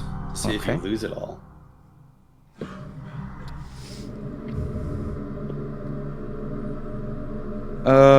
With proficiency. 18 total. 18. On with advantage. It is good thing I'm getting advantage because my first rolls are pretty fucking bad. Yeah, it's pretty good. You do damage. Pretty to 'em, and fucking you- good. No, it's nice And that for I the first time, you're not. Well, You don't feel bad. Feel the guilt. Yeah, you don't I feel don't bad. feel too bad, and I get some health back. Love to see it. All right. Anything else? Yeah. How do I get my health back? Oh, I figured it out. No, that will be Vareth. it. That will be it. Vareth, your turn. Vareth is gonna quietly step forward to about right here. Can you give me a wisdom saving throw, please? Oh boy. Advantage, right? Yep. Which is good because I rolled a 7. The light and watches then over all of us. an 18. 18. So that's a 21. You compose yourself. Okay. You're allowed. You can approach Naka. I am still not quite close enough. So what I'm gonna do is I have a feature called Hunt the Prey. So Vareth is going to focus in on Naka and steal the look on her face. As she holds her hand up to her face and runs it down, Vareth disappears and reappears directly in front of Naka. And almost so quickly you can't see it, takes her glaive and slashes it through the air in front of her. Okay. I will allow the attack to happen first before the save from the hypnotic pattern. That was a natural 20. Gotcha. Crit. Also, by the way, before you do that, wisdom saving throw. With Because advantage. That crit may be that crit may be unfun real fast. 19 with advantage. Okay, you are able to land a hit on Naka. So you critical. Yeah, with advantage is fucking clutch. Holy moly. I came prepared. That's going to be 12 points of piercing damage. But as Vareth Can you goes... give me a wisdom saving throw, please? Again. Thank you for advantage. 15. 15. All right. You will take. You said he rolls 15 damage to him. I rolled 12 damage to him, but I'm not done yet. Oh, wait. That's critical, Alright. so that's 24. All right. You take 24 damage. Psychic. Okay. But as she goes to pull her glaive out of Naka, it transforms in her hands and becomes a spear. And what appears as a shield appears inside of him where she pierced him, dealing Okay, so you're slashing keeping the damage. shield in there. Yeah, it's transformed into a spear. Hell yeah. And while it's still inside, and every turn it's inside of him, it's going to do damage. But this time, it's going to do an additional 4 damage. Excellent. Guaranteed damage. All right. And Vareth is going to pull it out, step back, remain standing where she is, and that's her turn. Okay. Naka's turn. Calamity will do a mind break onto Naka. Sorry, Naka will attack himself in confusion. Do that, yeah, if you want me Attack to. Yeah, Calamity. please. I support that action. Hey, you got it. Hey, no problem. That involves healing. That me, nat I'm on one board. mind breaks the DM. No fucking way. Okay, it wasn't a nat 1. That's fine. It was I a was like, 3. ain't no way he rolled another nat 1. My boy ain't doing this. But he do be doing this though. Missed. That's fine. He'll use a gift of power. Very nice. Really quick, Right. was I supposed to roll for a hypnotic pattern? Yeah, but you got nat 20 though, I think, right? Yeah, okay. Yeah, so. You Gucci. We'll call it eight.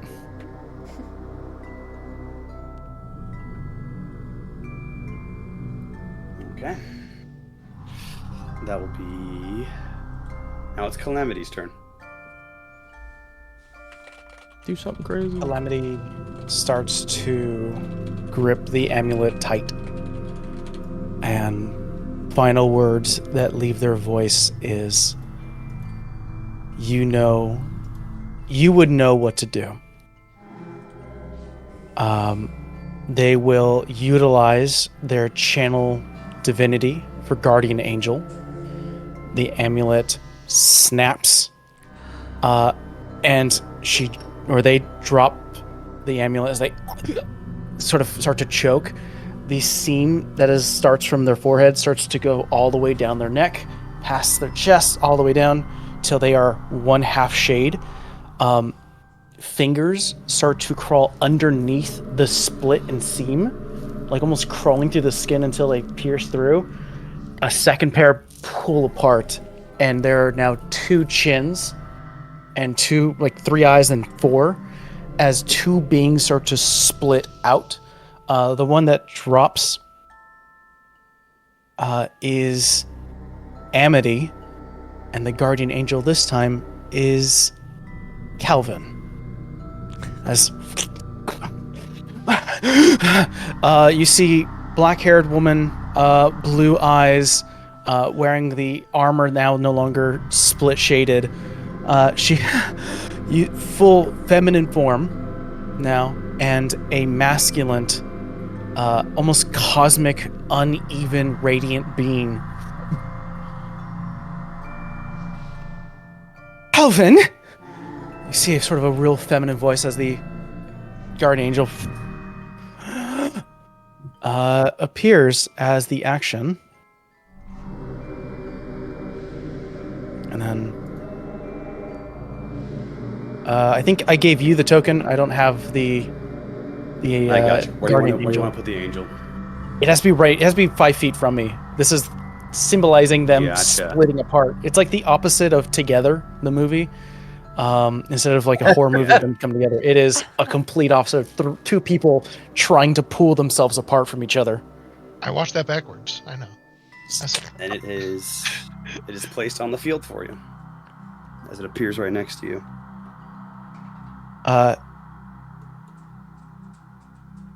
Calvin and Amity, or Calamity. Amity will grab onto Calvin, hug them tight, and just start to weep and go, "I missed you so much." Calvin, who is unable to speak right now, grabs onto Amity's arm, focuses it towards Klaus, who I think is the one unconscious, Yes. and twists the arm, and there is a spell that goes off. And bonus action, I will cast Healing Word at 2nd level. Because the aura is up, I don't need to roll. You're going to take max. That is going to be 12 points of healing. And because of my my features, which is, let's see, Circle of Morality, you gain 12 hit points of healing, and you gain 6 points of temp HP. Very nice. And these two are just hugging it out for now because they've been. The church had plans, and this was one of them. Love it, love it, love it.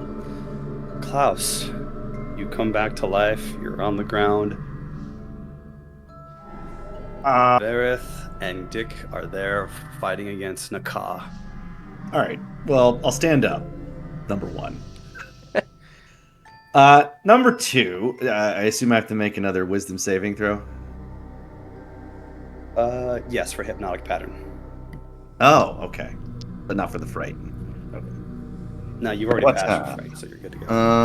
That's a 16, so that passes. That passes the hypnotic pattern. Okay. Unfortunately, falling unconscious did mean that my sword is no longer activated. Does it look like I could try and grab the music box away from him? Or hit them? It looks pretty secure in their chest. You're gonna have to bring down Nakah in order to really get a shot at that music box. Would there be any way to like try and use my sword to pry it out of him, or we just gotta take him down? I'll say that you'll have to bring him down. Okay. All right. Well, let's just do our trick transformation. He is taking a lot of damage, though. Yeah. Cut, especially by you.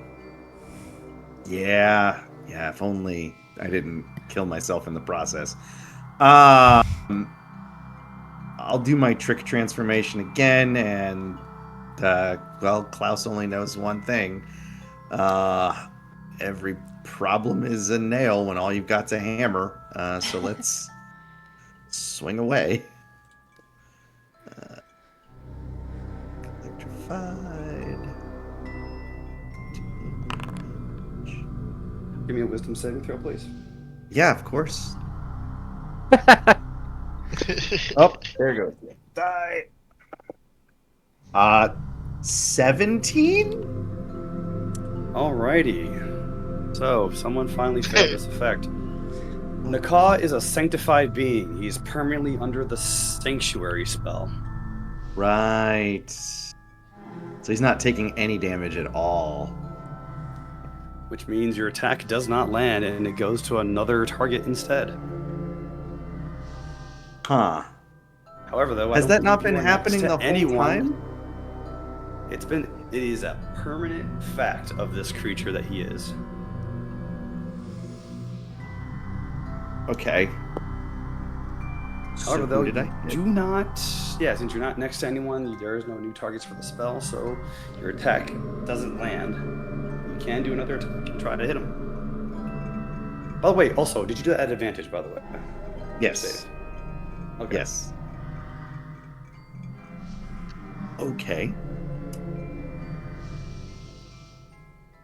Let's try and hit him again.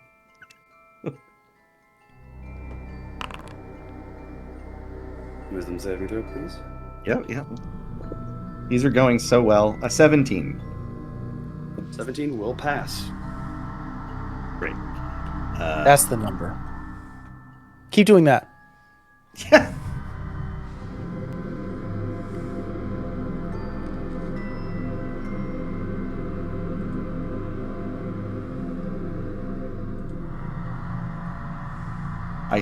I don't know. I can do the I damage. should know how to do the damage. I'm sorry. I don't. Don't worry about it. I got you. All right, give me another wisdom saving throw, please. Okay. Hitting him hard at least. You are doing it. Something happens after this attack, but you are definitely hitting Good him. news is it's a 3. I rolled a 3 and a 1. You take that sidekick damage back, and you're unconscious. Cool.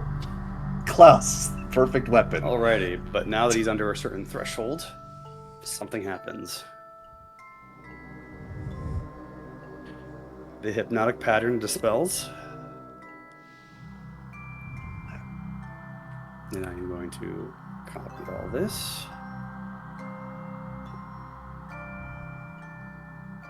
As the field changes ever so slightly. You'll barely notice it. Yeah, okay.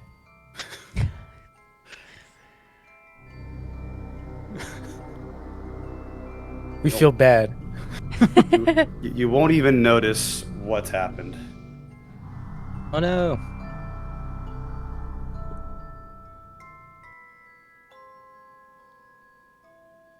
Oh, hello. Klaus, as you cut into Naka, the blood is starting to fall. I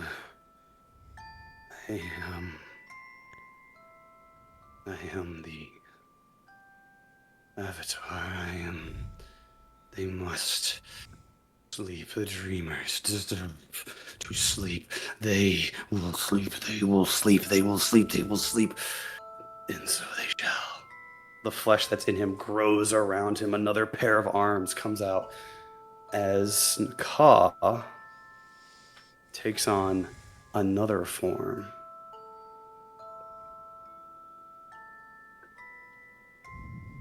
Naka tentacles replace parts of his legs. They start to mold together. His main arms form a praying pattern. The music box still ticking, but now it's going in reverse. A tune that is heard for everyone.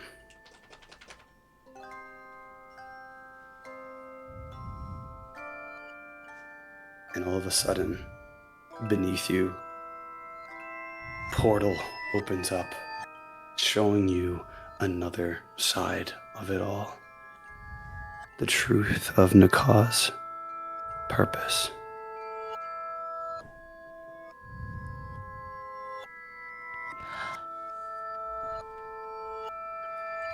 Okay.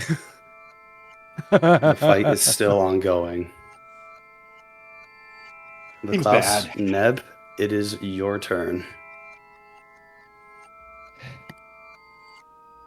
Bless you. This is my turn now? Yep, it is. Okay.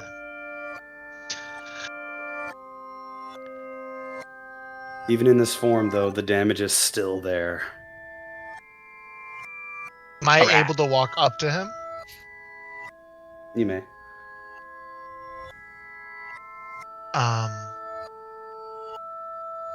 I'm going to walk up to him. I have 30 feet of movement. I'm going to lay my hand on him. I'm going to cast Cure Wounds at 3rd level. Understood.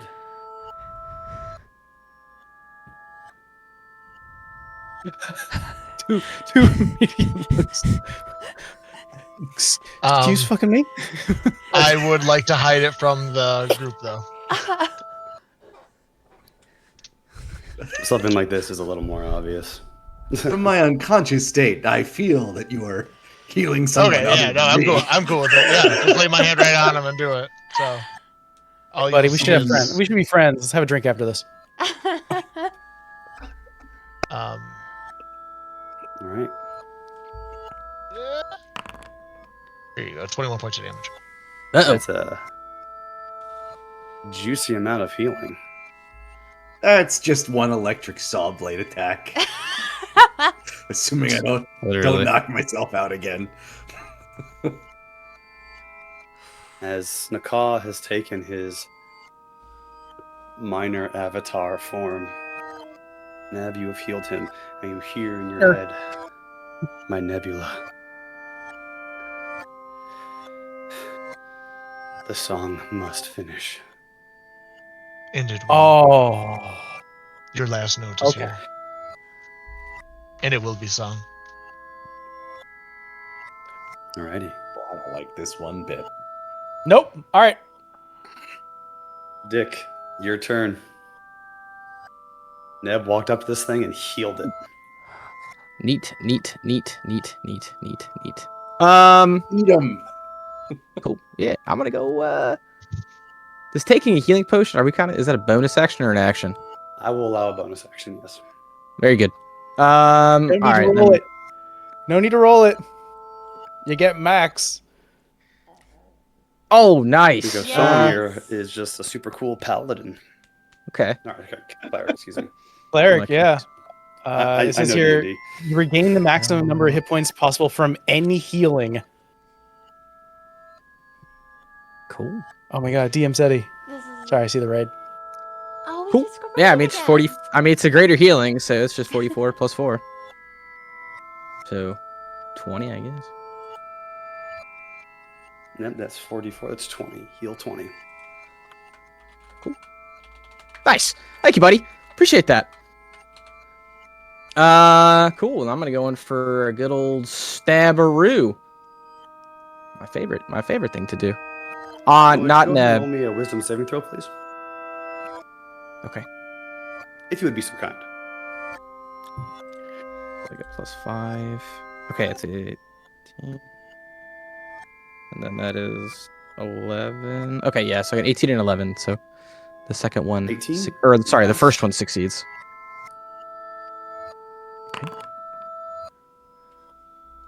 That's a hit.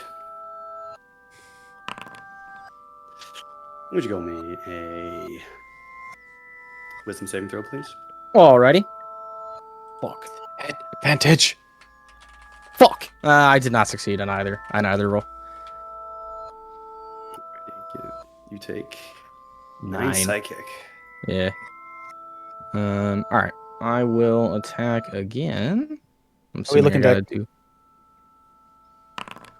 Boom. Give me another wisdom saving throw, please. Off the desk. This is just for the damage. Oh, that's an at 20. Let's go, buddy. Thank God. About Oh, yeah, time. roll your damage. Why would you feel guilty killing monsters? Yeah, that's crazy work. 8 damage. Silly. I don't know why Klaus would, and yet.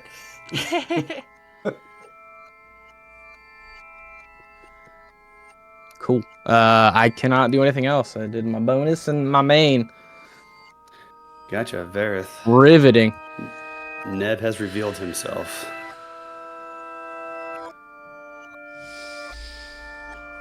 Don't like it. Vareth is going to use her bonus action to cast Wrathful Smite.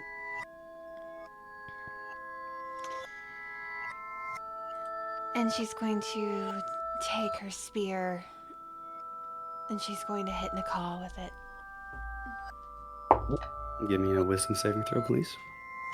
With advantage. 15. Come on. 15. Your attack must be directed somewhere else. You're gonna roll to hit Dick.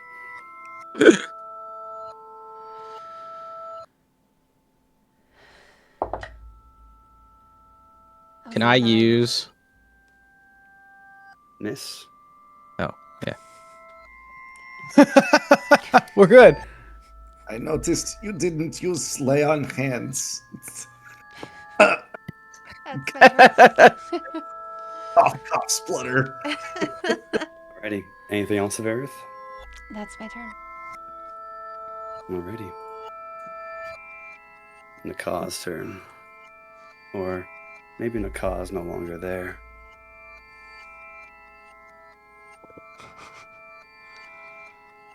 Calamity will do another mind break. Sorry, Nakaw will do another mind break. To Calamity. 15. Nope. This time, Wow, Calvin steps in. I just want to let you guys know, I rolled a 1, a 3, and a 4. Listen, Excellent. I know I'm a thorn right now, and I will continue being that thorn. Gotcha. Right, well, you know what? It's just how the dice are. Just how it is. Yeah. All right. That's going to be a word of power, and just so you know, Neb, that die is now a D10. Awesome. Gotcha. All right, Calamity, your turn. I am going to get you, Klaus. I will. Not in this turn, though. But I'm going to make my way to you.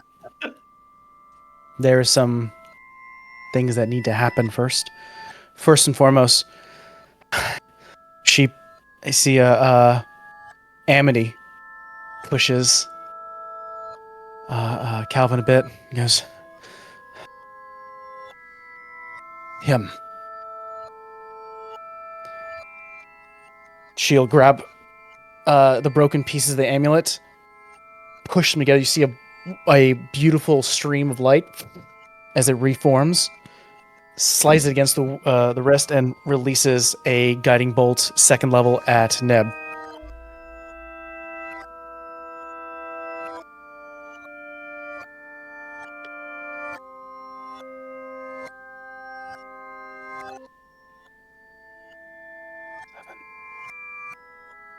It's going to be a 23 to hit. Yes.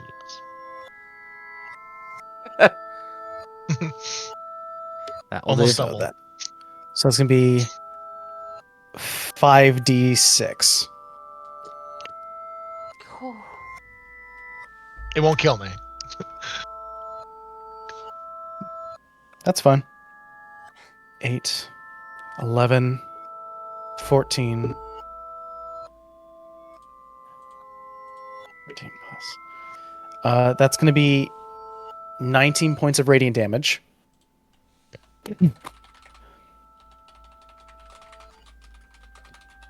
And as a bonus action, she's just going to whisper to Calvin, him. She's going to command the guardian angel to bonus action reality warp and have it form. Could you move my guardian angel here, please? Certainly. That got slow. It's going. And then you are glowing because of the guiding bolt, in which you will attack with advantage, and even still flanking. Yeah. And we will attack with a divine blade.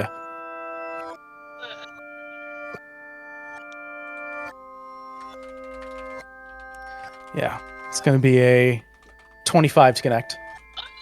Does.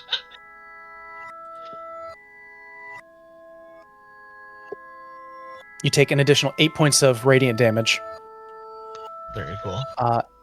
And though, I'll say is a little bit of a treat, the blade that sinks into your flesh, into your cosmic flesh, there's something that is cooled that is meant to go into Calvin, but it does not hold. It's because Calvin's not hurt yet.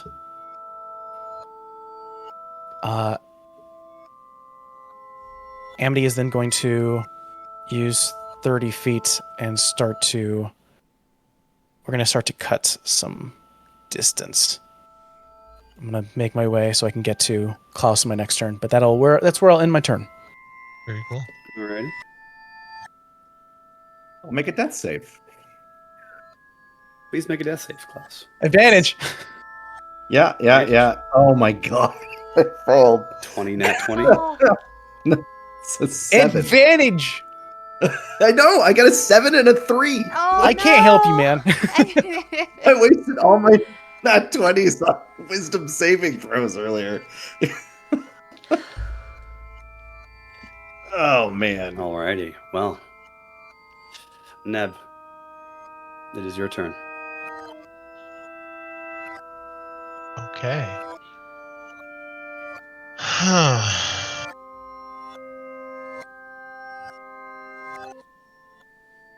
Within our sphere, I need a 20-foot sphere. You got it. Please. Yeah. I'm going to start another lullaby.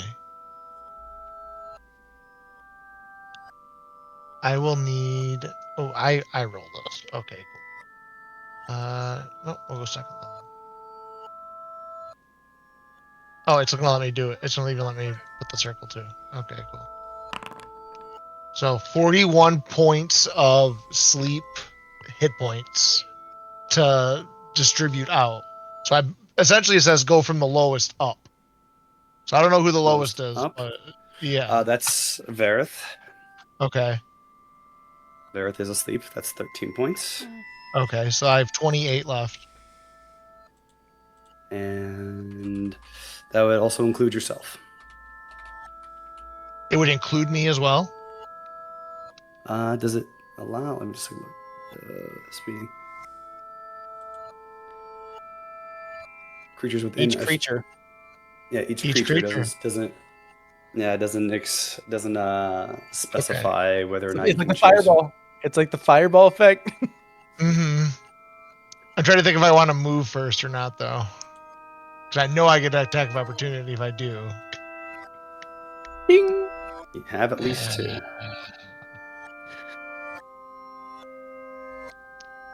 Be wild.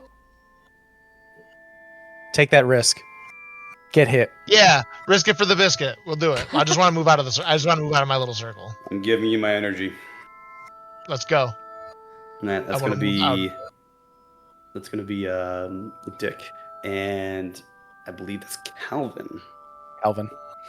Yep, Yeah. for your attacks of opportunity. Oh, Calvin's not going to use their reaction. I'm going to hold on to that, just in case. Gotcha. Dick, that'll be your turn. All right. Or for 18 to hit 18 to Neb. hit. Hit. Come on. Come on. Come on. That's a lot. Oh, no, that's the... Sorry, Oh, no, that was an attack, It's, yeah. it's only one. So God. it's only the 18. It's only one. However, though, I will let you keep that crit for your turn, though. So keep that in mind. Okay. Hold it. And then, yeah, 12. So 12 damage on the attack of opportunity. You will see me go to walk away, and I am down.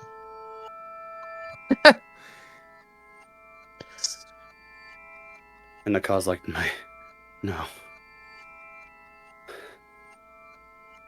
I just make a after I attack him.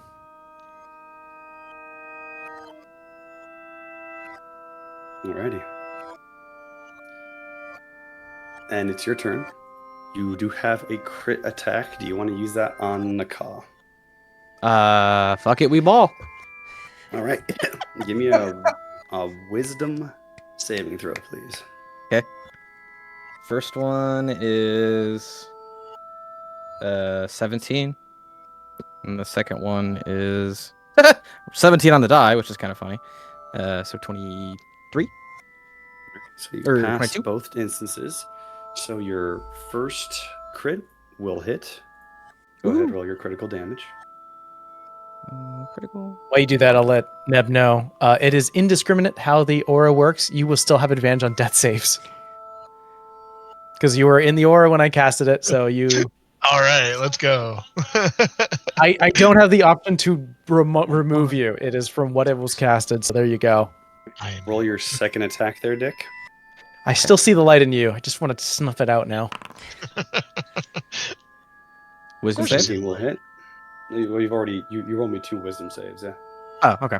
And then I will roll Yeah. for damage. So, wait. You're right. roll me a wisdom saving throw. Okay. Just real quick, because that was for that and the guilt. You passed both.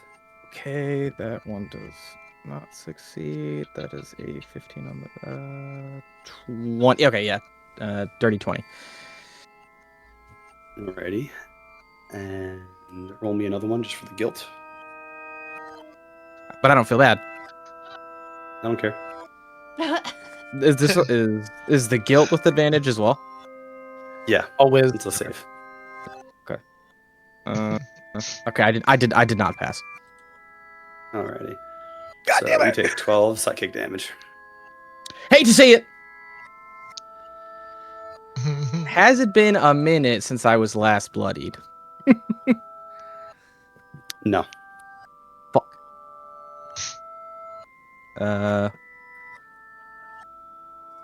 Bonus action. I'm gonna do a healing potion again. I just want to use it to lose it. Okay.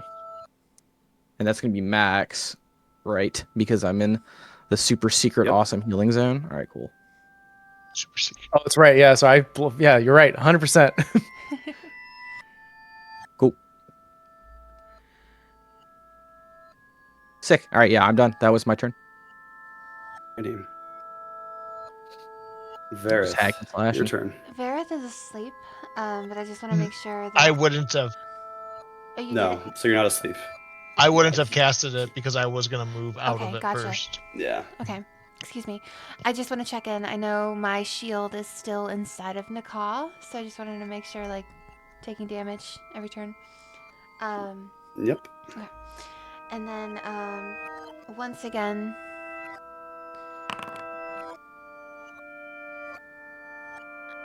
Vareth is going to wield her spear, and, but this time she's going to... Actually, no. Vareth is going to spin around and lay on hands with Klaus. Right, how much do you put in? Suck up all the healing. Let's go. 5 points. 5 points of healing. 5! You get a little taste, you know? You get a little appetizer. First taste is free, huh? Oh, wait. Hold Yeah. on. Hold on. No, you're going to get 23 points of healing. That's better. Thank you. Yeah. Hell yeah. I misread it for a second. This is my first Plus, time playing a you wake paladin, up. y'all. Forgive me. Oh, okay. Oh, wonder. Yeah. I thought you were just like holding back from No. healing me more. I was like, that seems You're dying of thirst, and they give you a little small cup of water. Unnecessarily This will drop. cruel. This will drop for you. Here's 4 hit Oh points. my goodness. I need more, please. And here's a hit point for you, and one for you. It's just a little. It's just Okay. it's just a little treat. And I'm going Hit to use points is my a treat. greater Got like healing defibrillated. potion as my bonus action. No rolling. Gotcha. And it's just max, yay. 44 plus 4. So that's 18, right? 18 total? 20 total? Mhm. 20 total. 20. 20 total. Alright, that's my turn. 4 times 5. That's my turn. All done. No. Good turn. Amazingly done. Back. Yeah, very good. Nakaz's turn. Skip. I personally loved it. It was my favorite turn so far. Nakal will be leaning over, cut and bruised, slashed, bleeding. The song. Dreamers.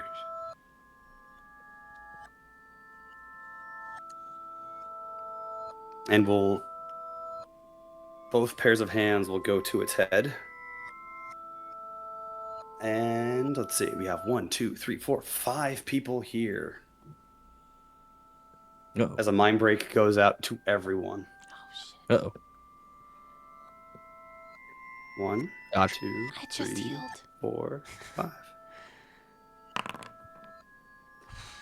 All right. Oh, of By the way, course. I'll let you know what the order of this is going to be, by the way. It's going by Discord order. Oh, no. What the fuck is So we'll Discord go- order? I don't know what that means in Discord your order is- view.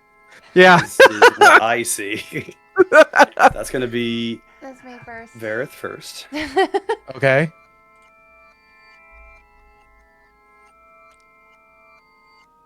Are we doing? Should we get damage? Okay. There's 31 points of damage. It's ugly. You, as a reaction, not Calamity. Calvin is going to use a reaction of self-sacrifice. When a creature other than the angel is hit by an attack within 30 feet of it, the angel can teleport into that creature's space, taking the damage instead of the creature. To do so, the angel must be able to see both the creature and the attacker, and Calvin goes away, absorbing all of Gotcha. that. So the mind break. I think Calvin in goes this away. quick moment, as the aura extends out, I think there is a look of recognition, as even without words, there is an understanding, and Amity just goes,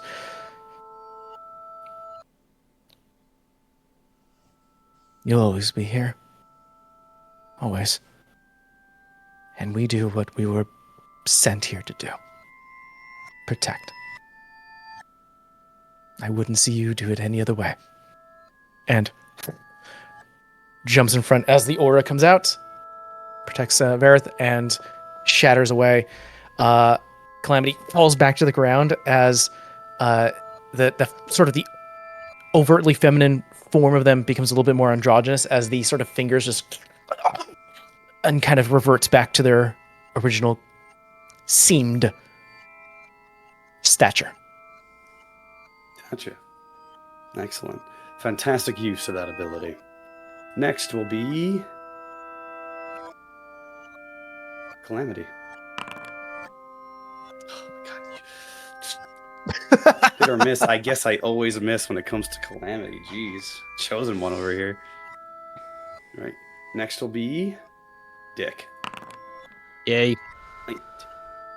19 hits.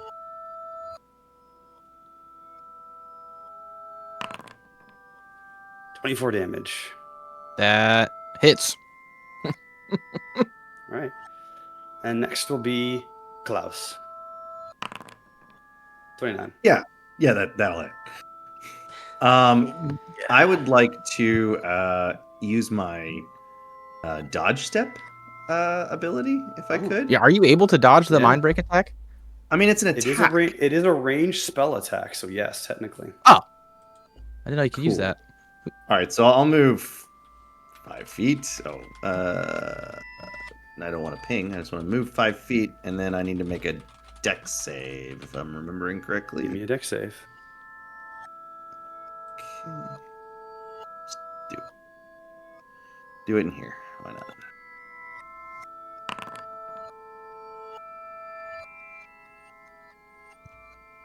I'm gonna guess a 12 is not gonna do it.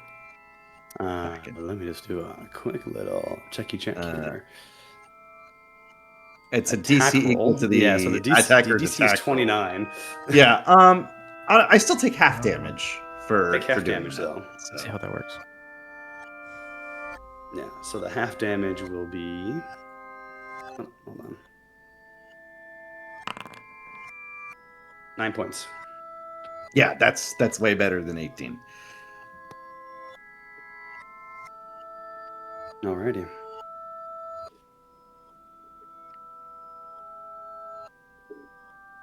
Calamity, it's your turn. As Naka, it's the form before you slumps down. Arms are limp.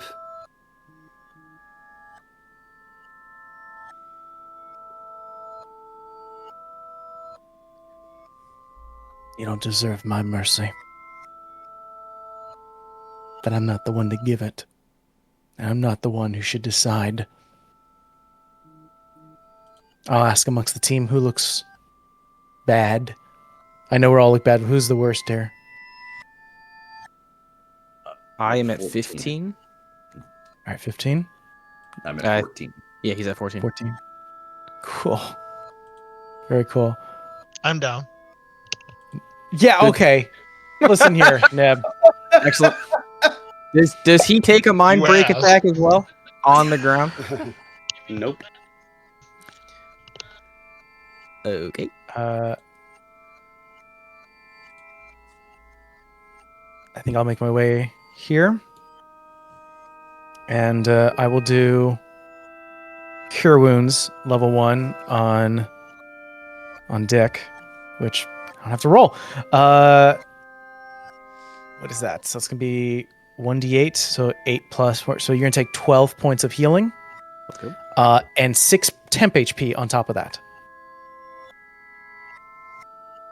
So that's 5 feet, 10, 15, 20, 25. I will end my turn there. Have any bonus actions? Actually, no. All right, I'm good. Alrighty. Klaus, your turn. Okay, I'm Vivek again. What happened? What did I miss? Stay up. Right. So why is Neb down? I totally missed him doing all the You did. He saw legions outside of the light. I see. How many death saves has Neb made heretofore? None? None Okay. yet. I'm Hasn't got there yet. I'm gonna attack Neb. Fuck it, let's do it here. Hell yeah. Fuck that guy. So you will not be attacking Naka. No, I'm not attacking Naka. I'm attacking Neb. Understood. Is Neb wearing metal armor?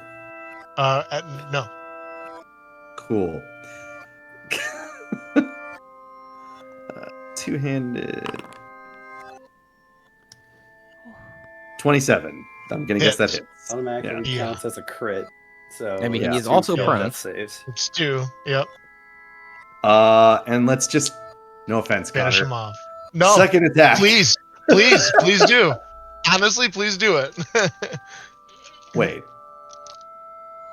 Now I'm uncertain, but Don't. Klaus, He's unconscious. Use your. Klaus is dumb. Klaus's hammer nail. That's you've got it. I meant that from player to player, not any sort of. Right. So. 25. Tell did. a better story. Let's go. All right. How do you kill Neb? Klaus takes his long sword in 2 hands and plunges it directly into Neb's neck and turns the blade. Understood. From the cosmos to the cosmos. And I'm going to use a flourish to gain 2 momentum dice. Gotcha. Alrighty. Dick, it's your turn. Hell yeah, it is. I think we're going with the tried and true method, and that's attack this fucking monstrosity. Hit him in the GABA. Hell yeah, hit him in a tentacle. Alright, give me a wisdom saving throw, please. You said please, so can I decline? Oh, no. Give me an Send it to option. another die, so that'll pass with proficiency. Yeah, okay. So first roll passes. Gotcha. Roll your damage. Like, Connor, Hell yeah. are you role playing there? Committing to the bit? Yeah, 10 I'm damage. dead. That was Yeah, I'm really dead. good. Give me another wisdom saving throw, please. Come on, man. Shit his ass. Connor, wake up. Oh, no. A 19 total for the second roll. Gotcha. Alright. Do your second attack. Hell yep. Ooh, let's go. Wisdom saving throw, please. Okay. Ooh, that's not good. That is much better. 22 total for the second Gotcha. Roll your damage and wisdom save, please. roll. Alright. Damage is gonna be 8. God, my damage is ass, guys. This is not good. Well, It's not looking good, fellas. I rolled a 1 and then a 2. I feel you. I feel you. No! Yeah, sometime. 8 That's psychic. so. Alright. However, though, Huh? that will be enough. Describe how you bring down Nakah. Let's go! Yeah, I mean, first attack, I'm slicing through some fucking tentacles. Second attack, just a good old right in his face, and I just punch my arm into him, slice it up, and I hope a whole bunch of blood is just coming all over me, and I'm just like, oh yes, just enjoying the feeling of the blood. Our shield slides out. The shield slides out. Yeah. Vareth just watches this happen and calmly leans down, picks up her shield, and transforms it back into a glaive and just back into position. Klaus would immediately like to reach for the music box.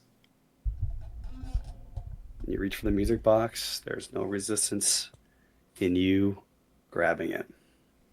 And Calamity goes over to the body and goes, "Bring them back. Bring them back." How? Looks at the amulet, sees like it's not, the blessing is no longer there, and turns to Neb. "I think the church will like to have a word. And I'm going to stabilize you." So, Neb has been fully dead. Do you have Revivify?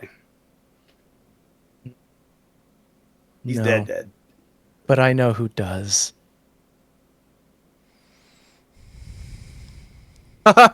That's ominous. Not carrying the body back. It is Gotcha. up So to you're gonna you. bring his body back. Like it. Well, Klaus, you grab the music box. besides, and I Yeah. undo just gonna- a parchment. I'm gonna. That's it's an order from the church. It says to retrieve something connected, something attached. I have orders. something connected, then you can take Neb. Neb was connected. Yeah. And who here has the music box? Yeah, I also would like to know. Klaus. Klaus. Klaus? And I think you need to come with me too. Bring the box. I Vareth, believe. Go ahead. Vareth walks forward to Calamity and puts her hand up on his arm, looking very... She's very short. Thank you. Thank you for your sacrifice. Releases the aura.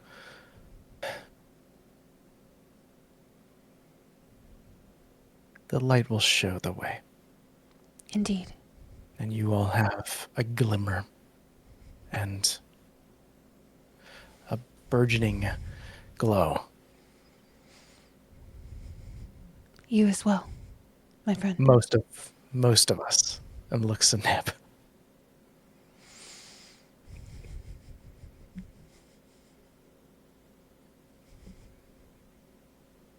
The outside turns to normal. The dream has ended. I'm still playing in the blood. I'm still slicing this thing up. Is it like let him regular enjoy blood or his is it box. gross? Is it like Let him ichor? enjoy It's it. gross blood. It's Yeah. outer world blood. It's alien blood. Oh, okay. Wrong So, like- consistency. Smells weird. So I don't. nine. I'm not a big fan of it, or I'm still like super down because this is like a whole like this is Yeah. like A5 Wagyu. Like this is incredible. Like I've never had this. You are a Jaeger. You're down. Roll for You're dancing A1 sauce. I'm hype. This is sick. Fucking super dope. The vials that I use to drink a healing potion, filling them hoes up. Yes, sir. Alrighty. Smells like soy sauce. Soy sauce with just a hint of green onion. All right. How do you all leave? Before we end this story in Luyarnha. Dead. Hi. Super stoned on blood. Vareth will go with Calamity back to the church. I think Calamity will step and step. I'm gonna go with Klaus. Klaus will go his own way. I'm gonna go with him, anyways. Even though he says that. I think if you, I'm not going to stop you. I think Calamity doesn't stop you, but it definitely is. All right. We'll find you. Yeah, it was good. Thanks for the assistance. Back to its owner. Oh, I gotta take this to the church. The two groups. Oh, I'm sorry, but no. The box is wanted by the church. And it is also wanted back by its possessors. So I mean, it seems pretty dangerous. I think it goes to the church. and I think it goes back to that who owns it. I think we flip a coin. That's the fair. We flip a coin, and whoever wins the coin toss, that's where it goes. Klaus, I should mention, you run faster than the entire party.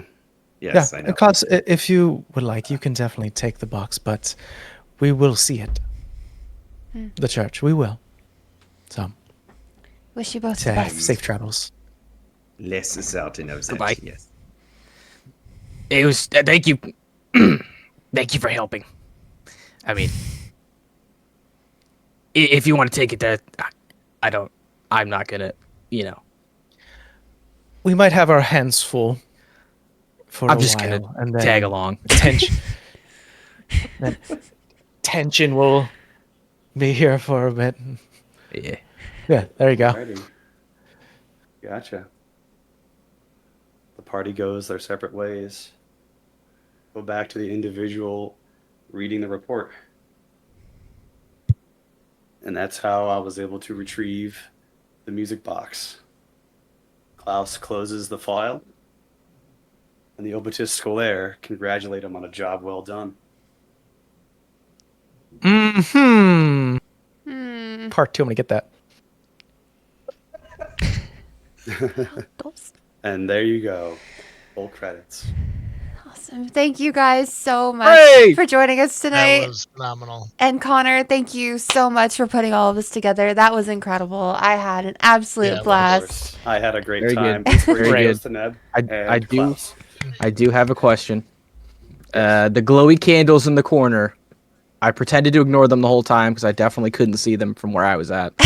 Do they matter at all? No, they were all meant to be set. Okay. Of a Ambiance. part of the city that was destroyed, but power is still going there.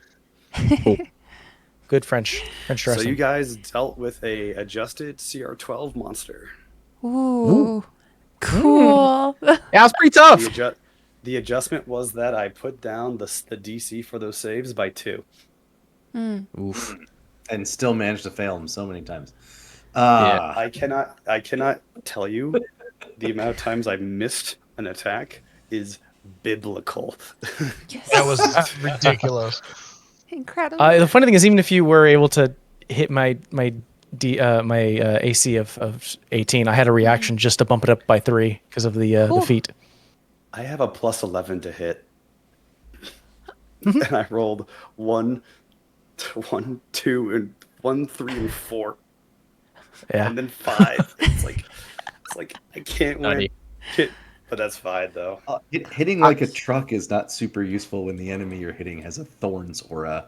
Not to be Yeah, fair, dude. The Fuck's playing the sakes. cleric Gosh. with the beacon of hope.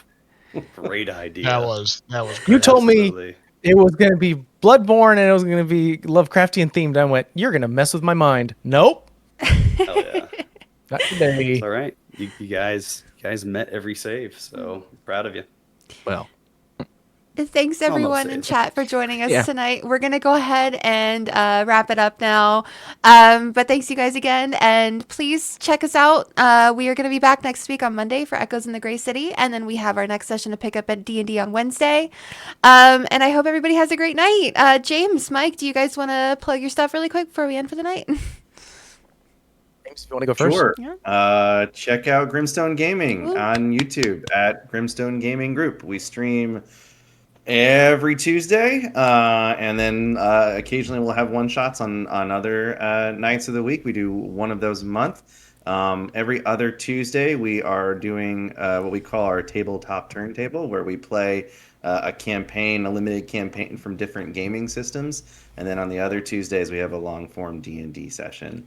On next Tuesday, we're playing our third session of Plaguebound. So if you liked this, I think you'll like that because it's very similar. And then after that, we'll be back to our Essentia campaign. So come join. Yeah. And if you guys would like to try to find some professionally ran games as well as a bunch of other TTRPG services, you can go to arcanecircle.games and you can check out the company that we're currently budding away. We have everything you need. Looking for game platforms. We're currently building a VTT as well as campaign wiki thing. We have currently in our beta form. We have a beta a Discord bot for announcements and alerts. And if you feel generous, we have a Kickstarter. You can go look us up there. We also have a training module that we're growing with a bunch of other amazing content creators. So it's great. Awesome. Thanks you guys so much. And thank you guys for joining us at the Teahouse once again. We'll see you guys soon. And I hope everybody has a great rest of your week. Keep on playing. Bye, guys. Good night, hunters.